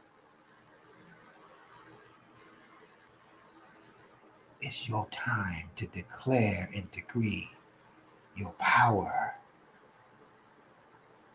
Focus. Allow the sacred geometry to enrich your plasma, to align and upgrade your chakras. Focus. Focus with your heart. Remove any judgment that's blocking you and causing you to self-sabotage. Focus. Remove your anger, which shows your need to control. Everything's already in control of the source of all creation. Focus. Evolution is your birthright. Focus. This is only the beginning and not the end of the new cycle of the new time. Focus. Focus. Focus. Focus. All right, stop. I want you to immediately speak this declaration to every cell in your body, those that feel comfortable. If you don't feel comfortable about declaring your evolution because you think something else is going to do it, that's fine. That's okay. I respect that perspective. But for those of you that's thinking how I'm thinking, we're going to declare our evolution to every cell, every capillary, every vein, artery, every organ, every muscular tissue in our body. So I'm going to say I. And then when I say your name, you're going to hear me say Neb Taharka. But you say your name. I won't hear you, but I'm going to feel you. Hereby declare, and we're going to hit every bullet. Here we go. I say your name, Neb Taharka. Hereby declare that I will make evolution my number one priority. I say your name, Neb Taharka. Hereby declare that I will clear any karma associated with my existence once revealed. I say your name, Neb Taharka. Hereby declare that I will discover, carry out, and become my purpose. I say your name, Neb Taharka. Hereby declare that I will remove any judgments that I have of myself and others. I say your name, Neb Taharka. Hereby declare that I will look for and remove any spiritual blockages or misalignments. I say your name, Neb Taharka. Hereby declare that I will end any cycles that don't support my evolutionary process. I say your name, Neb Taharka. Hereby declare that I will show compassion for all beings and all other species on the planet. I say your name, Neb Taharka. Hereby declare that I will be patient with my process and others going through their processes as well. I say your name, Neb Taharka. Hereby declare that I will be disciplined and focused when things get challenging. I say your name, Neb Taharka. Hereby declare will listen to my intuition and carry out its instructions when received. I say your name, Neb Taharka. Hereby declare that I will ultimately strive for self-mastery. Ashe, Ashe, and Ashe-o. On behalf of the Synchronistic Human School of Enlightenment, I have the honor and the pleasure of introducing the evolutionary cycle in physical form of organic balance. She is dynamic. She is incredible. She has created a whole concept for us to evolve through called heliophysics, and how this energy in the solar system is supporting our evolutionary process and helping us become more connected as an energetic whole. She is articulate. She is amazing, and I'm so glad that she's on our team. Help me bring to the forefront none other than Ken 66, the white magnetic world bridger, Alcione Fredericks. Thank you so much. Woo! Thank you so much, Neb. Thank you so much. And I just want to say, number one, can everyone hear me all right? Am I coming in loud and clear? Yeah. Absolutely. One thing that I want to share with you, and I'll get into in my presentation, Neb, that not only is this the season of releasing that which doesn't serve, of shedding the old, shedding the old cells and the old self, but this is also the season of victory that begins today in honor of the Divine Mother, because you as the blue storm are a matrixed kin, and so you are loved, and you are just going to be nurtured in the very womb of our Divine Mother. And so I just wanted to let's just say that to you, and we are all rooting for you. And I'm just honored just to be able to work with you and be in your presence. And so thank you for all that you do. And we're just going to continue to lift you up, and we're just going to be excited to see your victory, sir. So thank you so much again.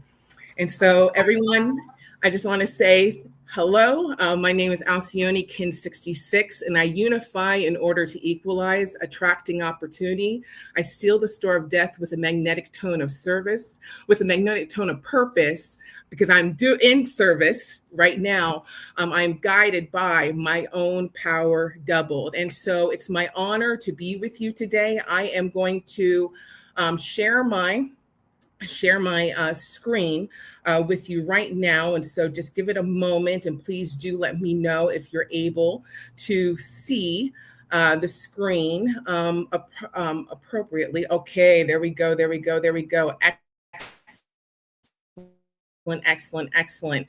And so for those of you who are new, who have just recently joined us, greetings. Welcome to the Galactic News Reflection. We're going to connect you. It is my work to connect you not only to the messages that we are receiving in regards to this upgrade that we're receiving from our sun, but also to connect you more to the great celestial bodies that are part of this wonderful solar system, which we are all reflections of. And so we're going to jump right into it. And so for those of you who've been rocking with us for this past kind of year and stuff, bear with us. But for those of you who are new, it's important to kind of set the tone and set the frame. We are currently in the midst of a solar cycle 25, and this is an 11-year cycle of activity of ebbs and flow and peaks, and we are in the peak. And so this is energy that's going to be with us for probably another year and a half. It started in December 2019. Some of the characteristics of the solar cycle, of the solar maximum, which we're in, is solar flares, which is sudden release of high energy photons and electromagnetic radiation. Coronal mass ejections, which we're going to call CMEs, which is hot plasma or superheated gas, sun and shrapnel, rock parts, essentially chunks of the sun, and magnetic fields that are hurled at us, which affects us. It not only affects our planet, but even I know everybody's been kind of feeling this energy. This is a whole new cycle with the sun. Our universe is much more active than it has been, because it is helping our planet to evolve, and us being planetary beings, which we'll get into in a little bit and stuff, we are being called to evolve as well too. And so this is all sun codes, which we'll share in just a moment. And then another aspect are our solar filaments, these long arms that just erode, and we'll get to see a picture in a moment, that just erode from the sun. And I mean, these are like hundreds of thousands of miles long. And so it's important just to kind of introduce you to some of the terminology that we're going to be utilizing over the next course. And I recognize that, it's at noon. If those of you who may have to jump off and stuff, just know that the recording will be here for your review later. And again, we thank you for your time and for your presence. And so moving right along, this is, we do not, in the law of time, we talk about days. We do not talk about, we use plasmas instead of days. Why? Because we are receiving plasmas, these high energy protons from our sun right now. And every single day or every single plasma, we are receiving information that ends up affecting us in a mental sphere, in a time dimension, but also in a chakra within our bodies. And, for those of you who are familiar with the terminology, you're going to know what I'm speaking to. But for those of you who don't, again, we really do welcome you to join us this spring semester to learn more about this cosmology. And so this is a snapshot of our wonderful sun, this plasma. And according to the law of time, sunspots and its processes are carriers of information from different star systems.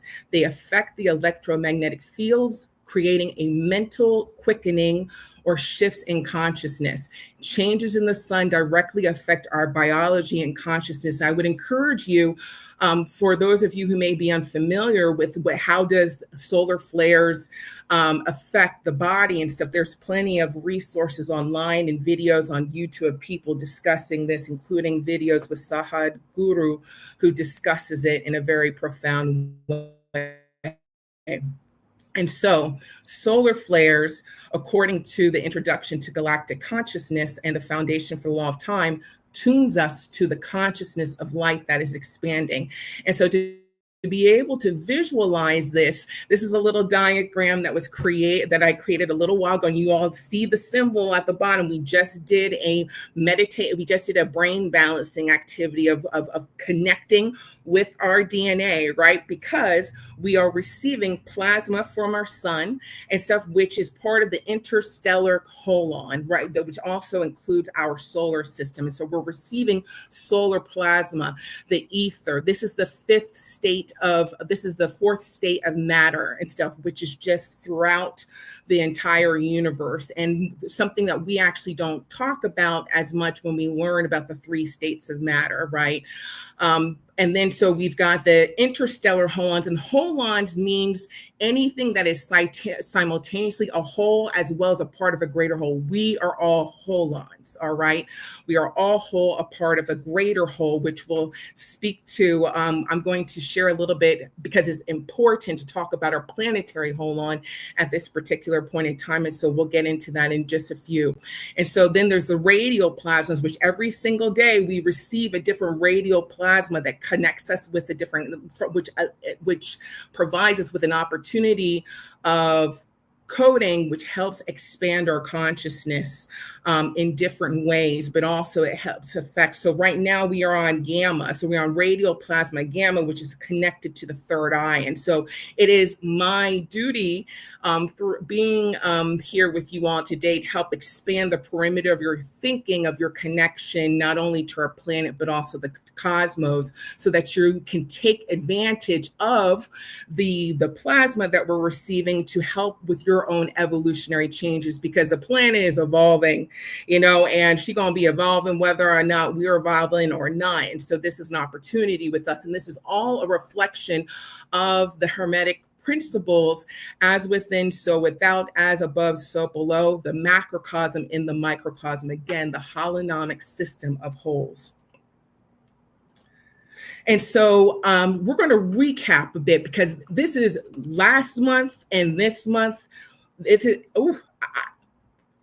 This is some very strong energy, and we're still in this strong energy. And so we shared last month about the Russell McPherson effect. And so what happens around the equinoxes, the spring equinox and the fall equinox, is that there happens to be cracks tend to form in our magnetosphere. And our magnetosphere is the main mechanism that saves and protects us from the billions, trillions of high energy particles and radiation that's being thrown to us, not only from the sun, but also from out beyond the limits of our solar system as well too. And so, but interestingly enough, around the equinox, we get cracks, and we tend to see a lot more auroras, which is an absolute, the auroras happen with coronal mass ejections, but it also happens with another phenomenon which has happened. And so essentially with these cracks, it's almost like you can have a very small amount of, you can have a very small coronal mass ejection and it will create an entire solar storm, which is actually what happened in March, which we'll talk about. And so October is a close second for this auroral activity, and then April is a third, and we are coming into April. And so it was important just to let you all know that, continue to kind of look up, because I'm sure that maybe some of you had the opportunity to see some of the amazing auroras that happen within this moon, and to know that there's going to be more coming up. And so to recap the March solar activity recap. And so on Kin 239, we ended up having a coronal mass ejection pass near Earth, and it caused a G1 storm. And so where we are situated, where we're looking at the sun, right? Where we're situated is that Earth is situated near the equator of the sun, okay? And usually, outside of this really sensitive time, because of the Russell-McPherson effect, usually if a coronal mass ejection, it has to be kind of facing Earth for it to have an impact and cause a geomagnetic storm. But because of the cracks, you can get one that's like not even facing us, that can all of a sudden hit Earth. And so there's a lot of sensitivity right now. And I want you all just to kind of make note, as you're looking at this, of the synchronicities that are happening. And so on the very first day, or first plasma of the solar moon of intention, which we're getting ready to leave, we call the months moons, for those of you who may be joining us for the first time. At the very beginning of this moon, we had a large coronal hole open in the sun's atmosphere, directly facing Earth and sending plasma and solar winds. Now, I think that that's very interesting that on the very first plasma of the solar moon, which is again talking about the influence of the sun, that the sun would create a coronal hole. And what is a coronal hole? A coronal hole, and you'll see a photo in the next slide, is a vast region in the sun's corona where magnetic fields are open, allowing solar winds to pour out. And these winds go as fast as 1.8 million miles per hour. And for those of you who want to do the math, you're more than welcome to do it in the chart. The sun is 93 million miles away. So you can do the math there to see how quickly these coronal mass ejections will get to Earth with such fast solar winds like that. And so on Kin 244, this is the phenomenon. This is the other phenomenon that can create coronal mass ejections around the sensitive time, where there's cracks in our magnetic field. And that is a co-rotating interaction region, which hit Earth on Kin 244, which was March 8th, sparking a 10-hour G1 class geomagnetic storm. CIRs are transition zones between fast and slow-moving streams of wind. They contain magnetic fields and shock waves like a coronal mass ejection, but they do not require an explosion from the sun. But instead, they end up occurring from the sandwiching of these high energy, fast moving solar winds. And so that happened on 3/8. On 3/9, there was a polar vortex disruption, a sudden stratospheric warming event that ended up causing, which ended up upgrading the CIR to a G2 solar storm. And so for those of you who are new, that the scale is from, for geomagnetic storms, is from 1 to 5, 5 being the most severe. Okay, so these were pretty mild. We get to moderate when we get to G3, which again, we are overdue for some strong storms in the coming weeks. And so just wait. But that ended up upgrading the G2 solar storm, which ended up allowing folks in New York and Utah to see auroras in their areas. And then look at what happened at the beginning of the yellow magnetic star wave spell. A crack opened in Earth's magnetic field, allowing solar winds through the gap, which fueled a G1 storm. This was also, and I made mention of this because I'm going to show a video. I'm going to show two parts from a video that speaks to the Saturn-Sun conjunction on this day. And I just wanted to make sure that folks knew the timing, because we're going to be talking about what happened around the around the spring equinox, which is really important. And so on March 13th and 14th, which was the total lunar eclipse in Virgo, we ended up having a G1 storm. And then this amazing discovery that came out of Kemet, the conference on the discovery under the Khafre pyramid that extends under all three pyramids, came out. And so now everyone's buzzing about that. And actually that is that discovery actually speaks to a prophecy regarding the end of the Kali Yuga, which we're going to discuss in a little bit. And so on 3/16, there were sunspots continuing the recent surge. All of a sudden, normally in this solar cycle, there's been a lot of sunspots, and these are the sunspots are where the solar flares come from. And so they're real high activity magnetic field lines and stuff that erupt, and they'll send these coronal mass ejections to us, which creates the solar storms. Most of them for this cycle have been located in the southern hemisphere of the sun, but a lot more sunspots have been appearing on the northern hemisphere. And so we'll talk a little bit about that. We see on 3/19, there's a minor G1 storm. And then on 3/20, we had the spring equinox and the end of the Kali Yuga. On 3/21, there was an M-class flare. And so for those of you who are new to us, there's a scale for the intensity of the solar flares too, with X being the strongest, which just happened a couple of days ago. But because of the cracks in our Earth's magnetic field at this time, an M-class flare can cause a G2 storm. And that's exactly what we saw in 3/21, where people saw auroras as far south as Texas. And so that was pretty powerful. And then, of course, the yellow cosmic sun, Kin 260, could not not act out, right? With the coronal mass ejection coming from the sun hitting Earth. It didn't cause a G storm. However, a huge coronal hole, which is going to be the image that you'll see in the next slide, ended up releasing solar wind towards Earth, which ended up creating a G1 storm on 260 galactic spin. Again, showing out all these codes coming to us, all these codes of evolution just being sent to us at this time of rebirth, right? And so we ended up upgrading those solar winds, ended up upgrading a G1 storm to a G2, and then just 2 plasmas ago, we had an X1.1 class solar flare that missed us, but just narrowly. And the force of the X class flares, if we could harness that energy, we could power the entire United States for thousands of years. And so that's the type of power that we're working with. And I'll show a little bit more. I mean, this is the type of power that can also take out all of our grids. And unfortunately, America, because we're not doing our due diligence with our infrastructure, et cetera, and stuff, we are actually very vulnerable for that, which is why kudos and peace to our critical infrastructure folks through NOAA and across the entire United States. These folks, due to the Obama administration, they ended up creating a warning system that allows a certain amount of time for them to shut down critical infrastructure so that our power grid doesn't go down. But again, now we're at jeopardy because of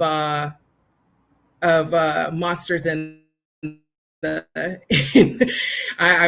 monsters in the White House. But anyways, I'm not going to, we're going to focus on this. And so let me move forward. So this is an example. This was the yellow cosmic sun's massive coronal hole. And so as you can see, they appear, this is a coronagraph image that we're looking at. And as you can see, it looks very dark. And so these are open These are the sunspot is it's open magnetic fields and stuff, and so that's the reason why it looks the way that it does. And this is an absolutely just stunning picture. I have never. This was on the plasma on our galactic spin. This is what was happening, and a rainbow bouquet. I have never seen photos as stunning as this, and this was occurring on our galactic spin meditation call. So I just think that that's really quite awesome. This, for those of you, this was the X flare that happened 2 plasmas ago, and what you're seeing, actually, what you can see right here. I hope you all can see my cursor and stuff. This is like what they mean by like a filament. This is a coronal mass ejection, but these are filaments, and these are like hundreds of thousands miles long. Like, that's just how huge it is. And so this is what a coronal mass ejection looks like. And again, fortunately for us, it missed us, because I'm sure that would have definitely brought us to maybe a G3 or a G4 storm. Very powerful indeed. This is what the horns of the fire solar eclipse looked the other day from Maine. It happened during the rising of the sun. And so I thought that was very interesting. And then just to talk about 2 kind of scientific endeavors that are very, very interesting is that based upon this renewed activity in the northern hemisphere of the sun, it is believed that there may be another peak within the solar maximum. And so what you can see right here is our current peak. It's solar cycle 25, and you can see the end. That means northern hemisphere. And so there was a little peak that happened. And so, this is an old science in regards to counting sunspots. They've been counting sunspots since the 17th. Like, the world community has been counting sunspots since the early 1700s. But in regards to having the technology to be able to study the sun, but also, and more importantly, study solar weather, we just last year, we just put up a satellite that is completely dedicated to observing the sun for solar weather. A lot of the images that came before was just other research satellites that they ended up positioning there, but they were for other things. And so they're still learning about this. This is still an evolving science. But I think it's important to kind of note here is that we may be up for another cycle of activity. And I thought it would be good to share with you all. So what happened last October, NOAA and NASA announced that the solar max has arrived. Only half the sun got the memo. The majority of solar activity has been happening in just one of the sun's hemisphere, the south. For instance, the solar superstorm of May 10th, 2024 was caused by a monster southern super sunspot, which essentially electrified the United States. And I will show you exactly what that looked like. And so this was the United States on the early hours of May 11th, after a G5 solar storm that happened in May of 2024. This is how electrified the entire ground in the United States became electrified.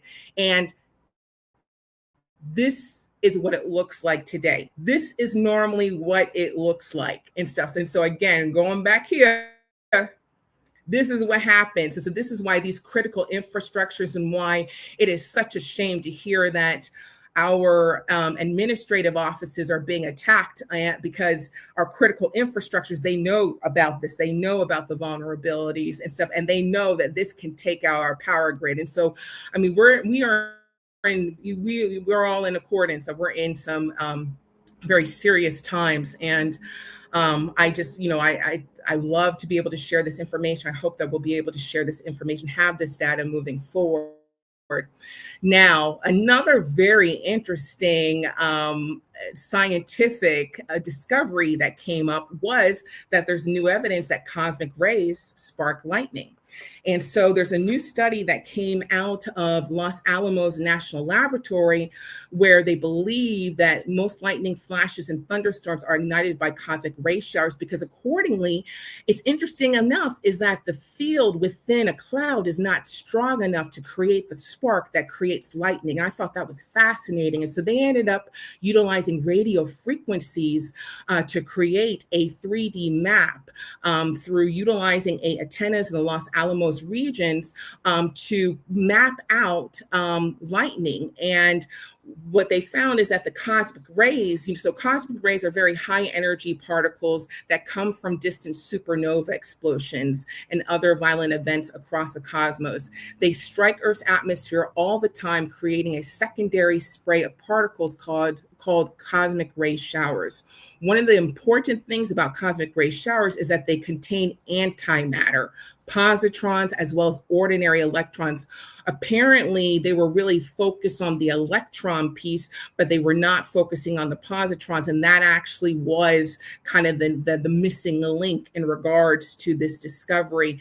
And so, the fact that a cosmic ray shower provides an ionized path in the cloud that otherwise lacks free electrons strongly favor the inference that most lightning flashes are ignited by cosmic rays. Now, of course, there's still a lot of research that needs to do. And so this is just one study, but of course they are on path to really work on that data set.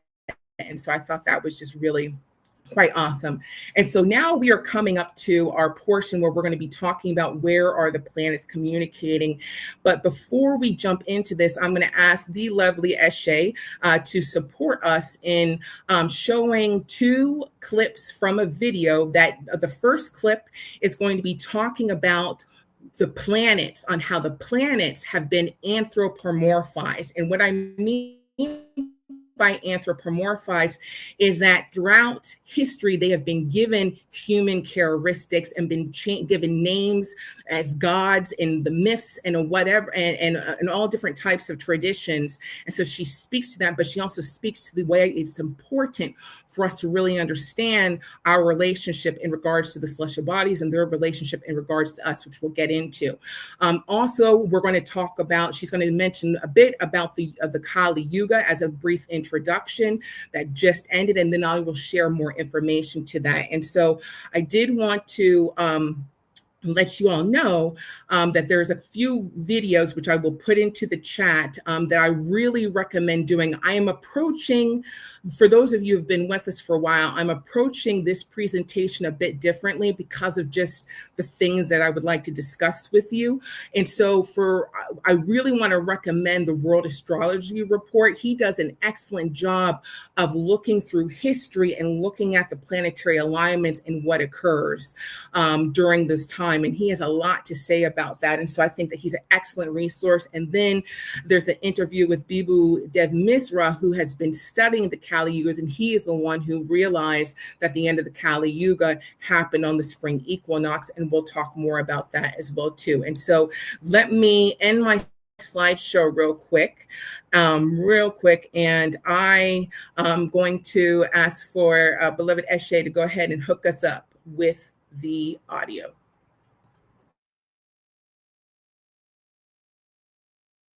That's the other thing. God damn it. Because I'm telling you about this Sun-Saturn conjunction that just began last week and how huge it is. And its impact is going to be, its direct impact is going to be for this next 18 months. But its long-standing impact will be felt until the year 2054. This is why it becomes important to reestablish a new way of understanding our relationship with these benefics, with these planets. Okay, Saturn has been reduced to the thing of dread in your chart, the thing of dread in a movement in your life in real time, the great malefic, oh my God, the boundaries, whatever. What the science is showing us is the universe appears to be alive, it appears to be conscious. But we talked a long time, I'm not going to go into it deep here, but we talked for a long time about the archetypes associated with Saturn, Capricorn. We talked about the history of Capricorn. We talked about the history, the transition from Greek history to Roman history, where We were talking about the significance of the festival called Saturnalia. Saturn, aka Capricorn, is an agricultural deity. It is the god of agriculture. In Ifa tradition, Saturn, aka Capricorn, is the Orisha Babaluaye, who is the god of agriculture, but also the god of smallpox, plague, and pestilence. Okay, why is this important? Because once you start seeing this shit, once you start recognizing that everything that you have called, quote, a god or a deity is a personification, it is a mythological personification of our actual real time, real world, energetic and physical relationship with these heavenly siblings. We are Earth as a planet, all of us. Not we own Earth, not like we visit in Earth. We are Earth, a singular entity with multiple personifications. We are Earth, and we, as Earth in heaven, we are Earth in heaven, and in this heavenly relationship with the other planets that have the same motion around our source of light, the sun. These stories begin to help you understand the mythological stories, because I told you, if you are a regular everyday person, right, you may not want to study astrology and astronomy, right? But you still need to know how they impact your life. Say, if you're a farmer, if you're an agriculturalist, if you planting the seeds, you need to know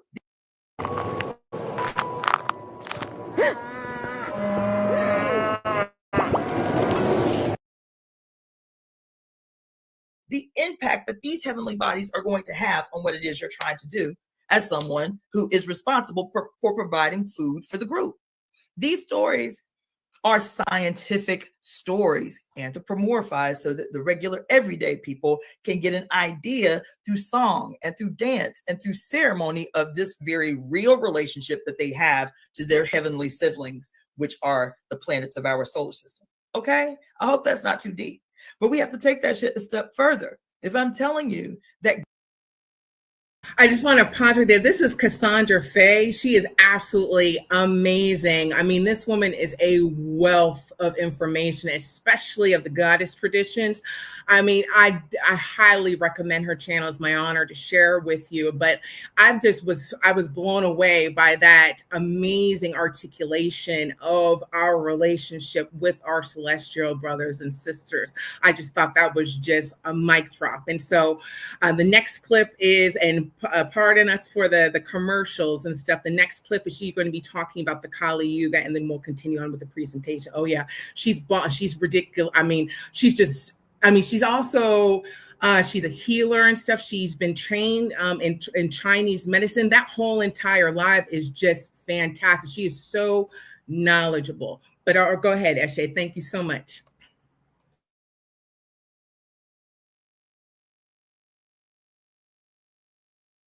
So the equinox, which is this week, it is occurring. Where's that other book?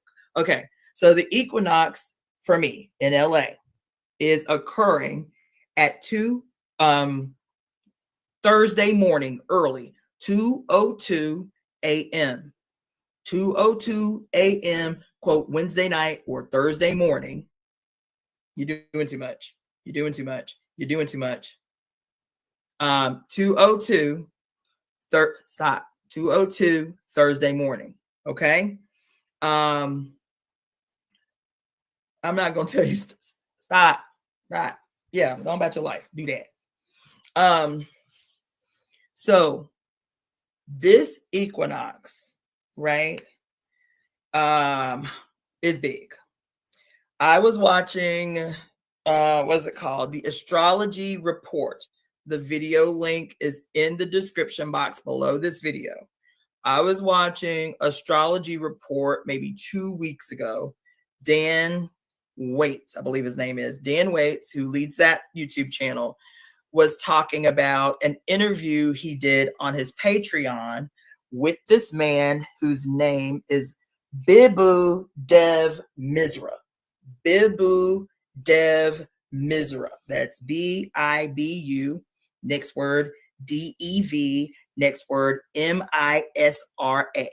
Bibu Dev Misra, who wrote a book entitled The Yuga Shift. The Yuga Shift.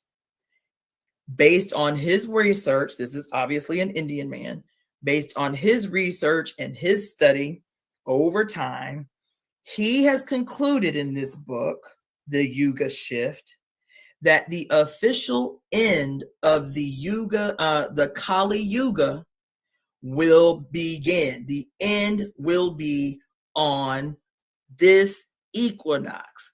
This Thursday at 2:02 a.m. will represent the official end of the Kali Yuga. Yes, I've already ordered the book. Yes, I've already ordered the book. Waiting for it to arrive. But I'm trying to find interviews of this man, Bibu Dev Misra, to find out what are, according to the book, the key characteristics that he says make it undeniable that the official end of the Kali Yuga will be, cut it out, will be this Thursday, which means you're being real cute. I get it, but you're doing too much. Which means that it will be the official beginning of the Dapra Yuga. The Dapra Yuga. So maybe I'll talk about that tomorrow before we go into the equinox. But the Dapra Yuga, in a short version, is the beginning of the new golden age. The beginning of the new golden age. And what he says, while this is something that we should be excited about and we should look forward to, that the disclaimer is that any transition from yuga to yuga, and we've talked about this in other language, in other mythology, each transition of an age or a yuga will be really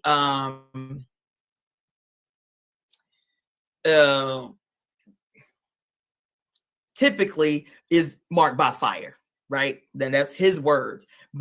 And I even talked about this when we transitioned in the Bible, the metaphorical transition in the Bible from the age of Taurus to the age of Aries was that moment where Moses comes down out of Mount Sinai with the 10 commandments, the rules for the new coming age, right? But has to burn out, has to destroy the old age before the new age can fully emerge. He comes out of the Mount Sinai with the guidelines and the rules for the new age. And he said, everybody that's with me, come over here. And all of y'all that want to stay in the past, stay where you at. Then he throws the 10 commandments on the ground. And what does it say? The Bible says the ground opened up and everybody was consumed by fire.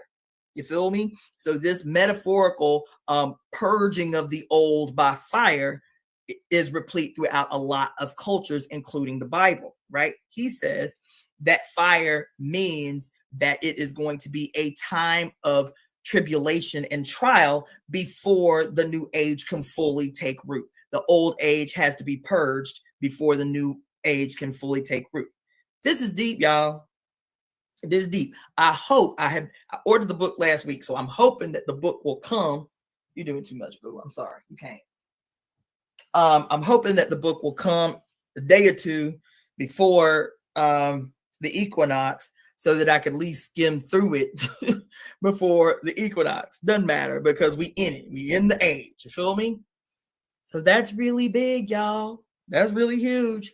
This dude says, I spent my life studying this topic, and I'm convinced that the official end of the Kali Yuga is on this equinox in 3 days. Thank you so much, Ashley. I appreciate you. I'm going to continue on. Oh, for sure. The title of I have let me put this resource while I can. Hold on real quick. This is a link. So I have a slide that will be carrying this information, but that right there, this is his website and stuff, and you'll get the information there and stuff. So feel free to have at it and stuff. So we'll go ahead and continue on with the presentation. If I could get Eshe's help in bringing that back up. Thank you, my dear. All right. Okay. So we are here. So that was that. We need to. Okay. That was that. And again, you all have the videos, and I share this presentation, and we share this presentation out. So you're more than, I'll have my information at the end and stuff. So you're more than welcome to contact me for a copy of this, because this is for y'all. And feel free to take screenshots and all that good stuff. Her name is Cassandra Faye Floyd. I mentioned the Faye, but not the Floyd and stuff. But she's awesome, like just ridiculous wealth of information. But let's go ahead and move along.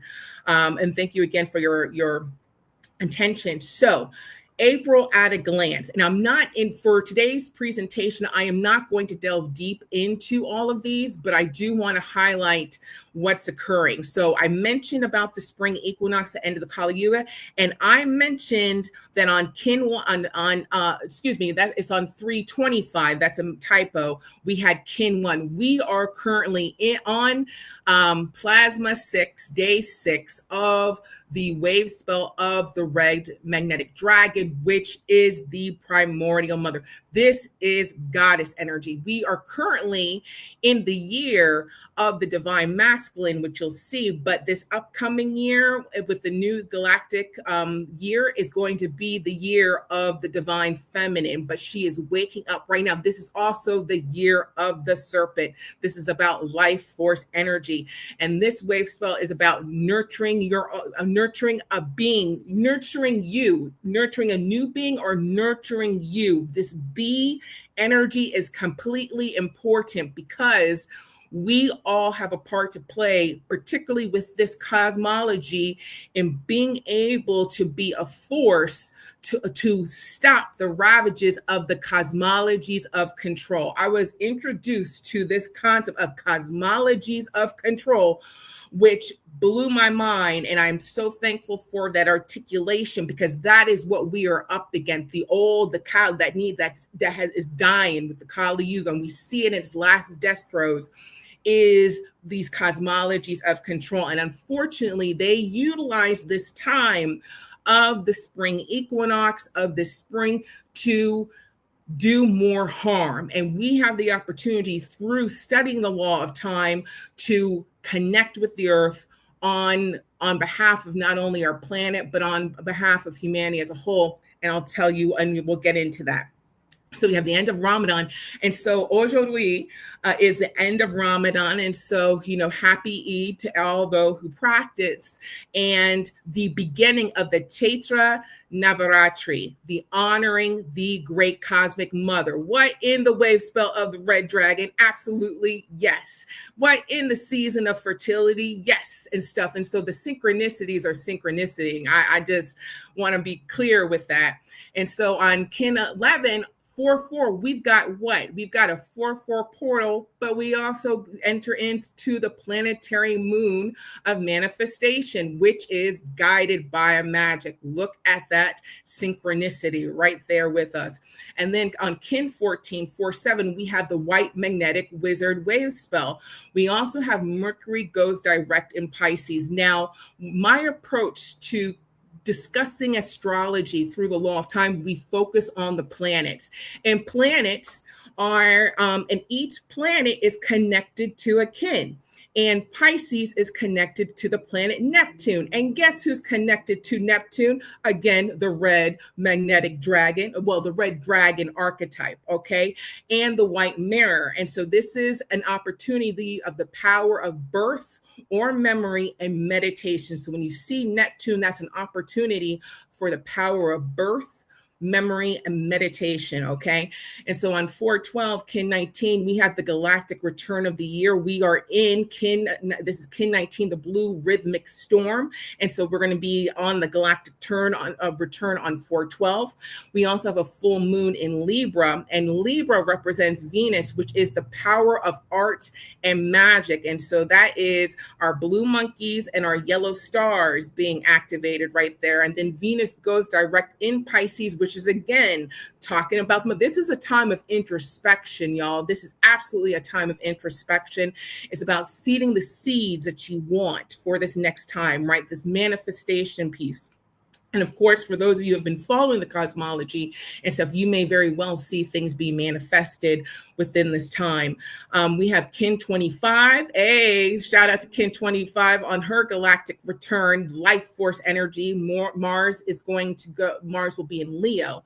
And Mars, and so Leo, of course, is sun energy. And so it's just another spotlight on it. But Mars is the power of death and prophecy. That represents the world bridgers and the red Skywalker. And so your kin and planetary partner are associated with a planet. And this is one of the things that you'll get to learn. And so again, really encouraging you all to join our classes. And then of course, 520, we got Toro gang. Bulls are going to be on parade beginning on 4/19. Shout out to my Taurus crew. We also have the blue magnetic hand wave spell. Shout out to the blue hands, which shows us how to heal and how to accomplish our healing. And then on Kin 28, we have Earth Day. And then we have the new moon in Taurus on Kin 34, 4/27. But we also have an opposition of Mars opposite of Pluto. And Mars is the power of death and prophecy, but Pluto is the power of enlightenment and self-generation. That is our blue storms and our yellow suns. And so I did not get into detail about these specific aspects for this presentation because I really wanted to focus on the Kali Yuga, the Chaitra Navatri, and the galactic return because we only have a few more months now, 3 more months within this blue rhythmic year. And so the Yuga Shift, the book by Bibhu Dev Misra is called Yuga Shift, the end of the Kali Yuga and the impending planetary transformation. The popularly accepted date for the beginning of the Kali Yuga is 3102 BCE, which corresponds to the great cycle of the Mayan long count calendar in 3114 BBC. And this is a calendar that is one of this is an ancient calendar, but again, look at what's being revealed under the temples of Kemet, right? Under the pyramids of Kemet. Again, if we think that we were the baddest, well, we have the opportunity to be the baddest forms of human beings on this planet if we commit to our evolution. But there have been just awesome, amazing versions of human beings on this planet millennia ago. Our planet is a really special place, and we are not the first version here. And again, because of this Kali Yuga piece, we're actually kind of a devolved version. And so a number of ancient cultures believed in a cycle of world ages in which we gradually descend from a state of spiritual perfection and material abundance to one of ignorance and scarcity. In ancient India, this was called the Yuga cycle. The Yuga cycle doctrine tells us that we are now living in the Kali Yuga, the age of darkness, when moral virtue and mental capabilities reach their lowest point in the cycle. The Indian epic, the Mahabharata, describes the Kali Yuga as the period when the world soul is black in hue. Now, again, that's, the black piece. I mean, Kalima, she is the creation. She creates and destroys, right? This is, again, that serpent energy of releasing that doesn't serve, that death energy of relieving what doesn't serve, and then creating anew. And so keep that in mind, because a lot of times the language, right, and stuff is can be coded with bias, but it also shows only 1/4 of virtue remains, which slowly dwindles to 0 at the end of the Kali Yuga. Men turn to wickedness, disease, lethargy, anger, natural calamities, anguish, and fear of scarcity dominant. Penance, sacrifices, and religious observations fall into disuse. All creatures degenerate. Change passes over all things without exception. That absolutely sounds like what we're dealing with right now. And so to go ahead and take a good look at this, and so the timelines of the Yuga cycle. And so to go through a full Yuga cycle, it takes 24,000 years. And this is actually similar in the time that the sun takes the procession through the ages. Like we're now in the age of Aquarius, right? And so each age is a little over 2,100 years and stuff. And so based upon the 12 symbols of the zodiac and stuff, it's a 24,000 year cycle. But again, we know that there's 13 signs given this cosmology, because this is the cosmology of our planet for the solar system, that is the Milky Way.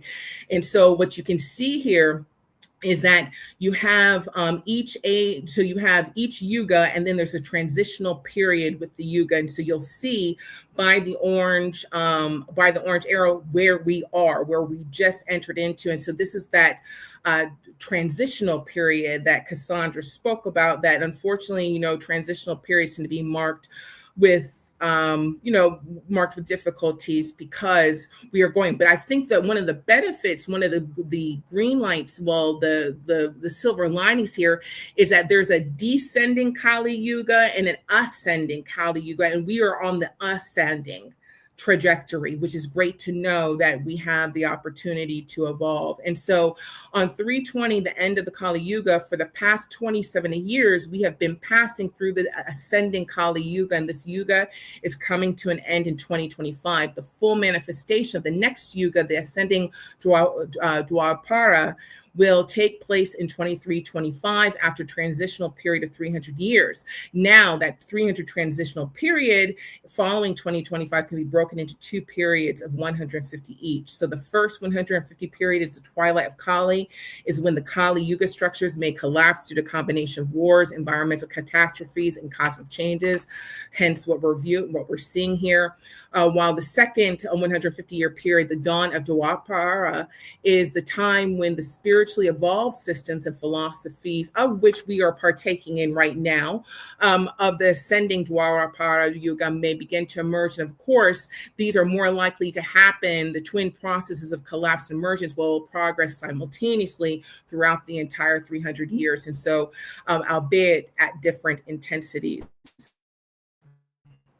And so that is the Kali Yuga. Now, what begins today is the Chaitra Navaratri, and this is the for the Hindus, this is the New Year, but this is not only the Hindu New Year, but it also is an extremely potent opportunity to align with the rhythms of Shakti, the divine feminine energy that pervades all existence. Shakti is power.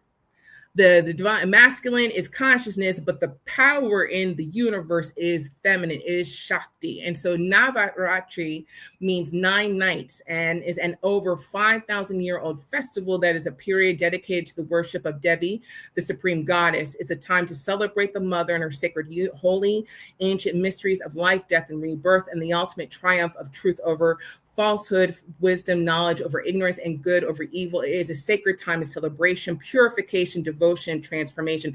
This is coming from an email that many of you probably know, especially those out of the Maryland and Atlanta area. So this is Aja Soleil Shah and stuff through the Goddess Temple of Love. This was her most recent, this was her, I took this from her email communication to us, encouraging us to, participate and really make use of this time to connect with the power of creation. And so this is something that the Navaratri happens 4 times a year. The way that the festival is celebrated can vary, but typically the 9 nights are dedicated to, divided into 3 sets of nights, with each day dedicated to a different face of the mother goddess, Durga, Lakshmi, and Saraswati, or by honoring the 9 distinct forms of Ma Durga. And this is Ma Durga. She is the one who has victory over evil. She was called to put evil at bay, and she succeeded. We are in that season. So, Interestingly enough, Aja Sole, through her tradition, the Sri Vidya Tantra lineage, the spring Navaratri is dedicated to Lalita Tripura Sundari, who is the flower of consciousness. She is the most beautiful one who manifests divine knowledge and love, who knows best how to lift a human being from the illusion of bondage to the eternal cosmic love and power of the all-pervasive. And that's one of the things that I absolutely adore about this cosmology, the law of time, is because it absolutely is uplifting, and there's nothing denigrating that I've come across in my almost 3 years of studying. And some more about Lalita. She is the Adi Shakti, the Godhead, the mother of all mothers. Again, look, happening in the wave spell of the red dragon, the primordial mother. And so she's all three: Lakshmi, Saraswati, Parvati, Tripura Sunday, the beautiful girl in all three aspects of the world: creation, nourishment, destruction, or cleanup, right? Which is what Kali Yuga is going, the end of the Kali Yuga, and what we have with this transition about cleaning up stuff. Likewise, she is the earth, the atmosphere, the heavens. The more you know, the more you love, and the more you experience. I only have a few more lines and stuff, and we'll let you all go. And so that is going to be with us until April 7th. And so really, we are on day plasma 1 of 9 plasmas in honoration of the Divine Mother, the power of all of the entire universe. And I encourage those who feel called to absolutely look into it. And if you want some help, I'm happy to forward Aja's email to you, because she did write it in a way where it is accessible to anybody, because some of these are, our initiatory type of practices in regards to working with that, but she gave it for anybody who wants to honor the divine feminine, and I'm happy to share that information with you all. So on 4/4 on this portal, we enter into the planetary moon of manifestation, which is about perfection, producing, and manifestation. Tone 10, the planetary tone, it represents actualization and fruition. It begins to manifest the vision and purpose, especially for those of us who were able to attend the workshop last summer and stuff, where we got to know about how to utilize this creation cycle through connecting with the moons and the tones of the moons. This may be an opportunity where your vision and purpose is going to come to light. How do I perfect what I do? And for those of you who are just getting on, this is an excellent time to plant some seeds. And so the gift of your cosmic identity is to access the power of attainment. Activate your planetary powers by being a manifester, one who makes things happen, merging spirit and matter by helping personal and collective visions to materialize, by dancing with the paradox. I saw somebody talk about dancing earlier in the chat, by dancing with the paradox of continually aspiring to become your best while knowing that you are already perfect as you are right now. It's about being and knowing who you are. This is not, this is not a cosmology of control. This is a time where we have direct access to source, and you do not need an intermediary to be in the middle of that relationship. You can go absolutely directly, because we all represent 260 expressions of the Creator. And so this is a time to know yourself and all others as planetary kin, equal and essential members of Earth's community. Now, to speak more about that, I do want to get into, on 4/12, we have the galactic return of the very year that we're in, which is Kin 19, the rhythmic tone. Equality, organized, and balance. Those are the aspects of the tone.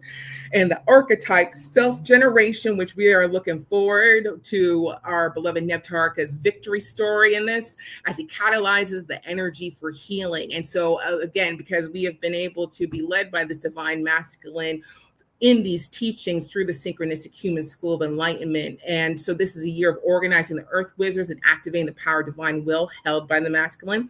It's one way to activate our super consciousness. He mentioned about the mental spheres, the fifth mental sphere, which is what this is connected to, is right here. This is the superconscious, and the superconscious is our fifth higher dimensional self or electronic body. And so one thing that Bobby T talks about is that he focuses, he begins in the fifth dimension to be able to manifest here on 3D, of talking to your higher self. This is the mental sphere where we receive this receiver station for telepathic mind programs from higher dimensions, which is what this year is about. Which is what this year, Blue Rhythmic Storm, is about, is receiving instruction from the higher dimensions. It's a seat of cosmic consciousness that is activated by natural mind meditation. And the super conscious refers to the meta conscious beyond space-time programming. And guess what? This is about the earth receiving her own instructions from the creator of the universe as well, too. And I'm going to speak a little bit about this. And this is coming out of the book of the Transcendence Cosmic History Chronicles. And actually, this is coming from a workshop that we did, the Future Portals. For those of you who are interested, please do check out the Synchronistic Human School Enlightenment, because you can purchase the replays for it.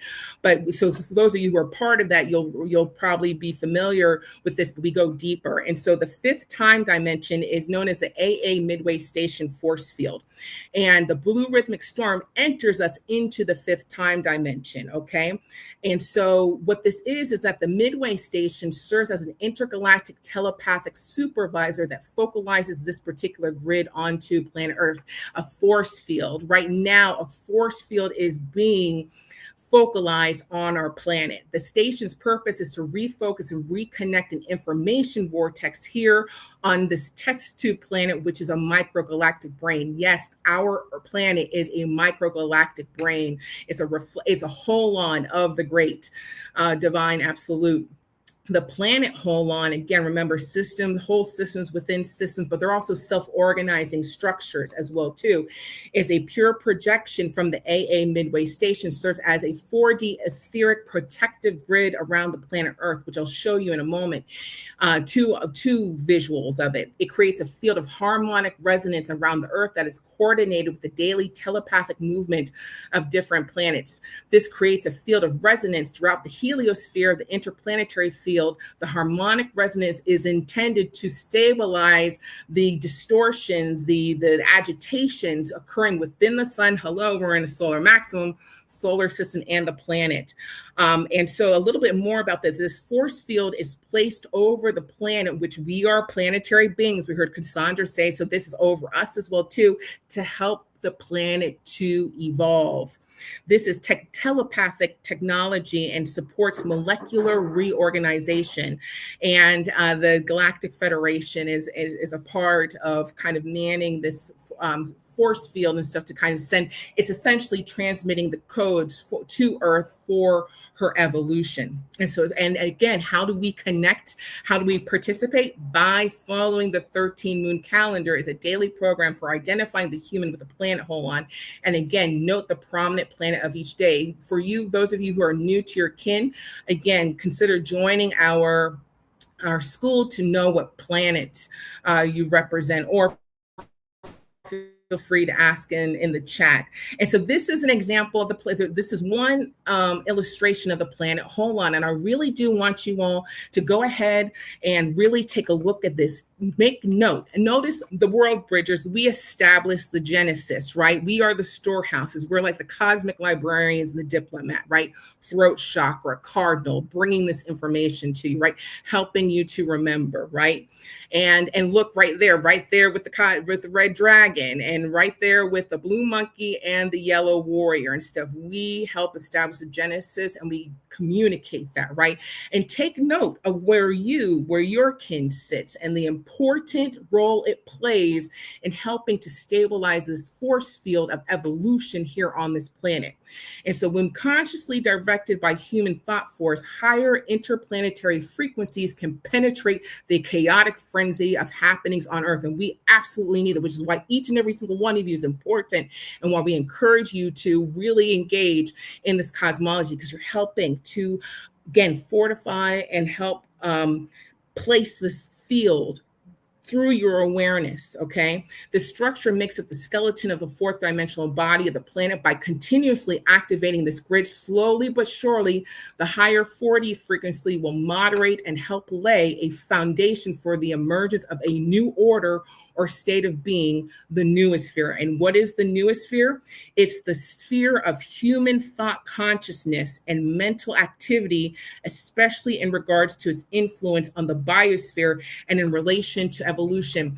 According to the knowledge book, the magnetic fields that support us and save us from all this cosmic radiation that we're getting from the sun and, and from outer space is what it does is that it reflects back negative thoughts. And so it reflects negative thoughts right back to Earth and right back to the person thinking those thoughts. Positive thinking and stuff goes through the magnetic field and connects with the divine source to manifest. And so that's an opportunity of how you organize your thoughts. Recognize that your negative thoughts will be deflected right back at you.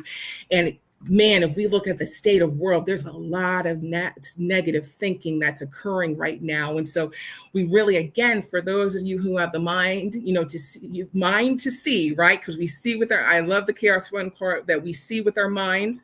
We don't see with our eyes. We see with our brains, right? And the more information that our brains has, the more that we're able to see, which is, again, my purpose to help expand the perimeter of your awareness in regards to your relationship with not only the planet, but our beloved solar system as a whole, okay? And so this is why you are all so vital to this. This is another version of it. So this shows the circuits, which are, of course, connected to the planet. There's always an interplay of connection, right? And stuff. So this is another thing that you'll get to learn about as you partake in the classes. And then here we are on our very last slide. Planetary consciousness. Human consciousness is actually a participation in the greater human consciousness.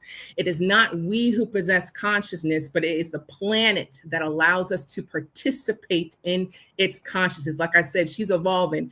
We either get with the program or we cease to exist, right? And we see that happening around. But of course, well, we cease to exist in this form, right? And we move on to another form. Earth or planetary consciousness is merely an attribute of solar consciousness, the consciousness of the local star and its planetary system.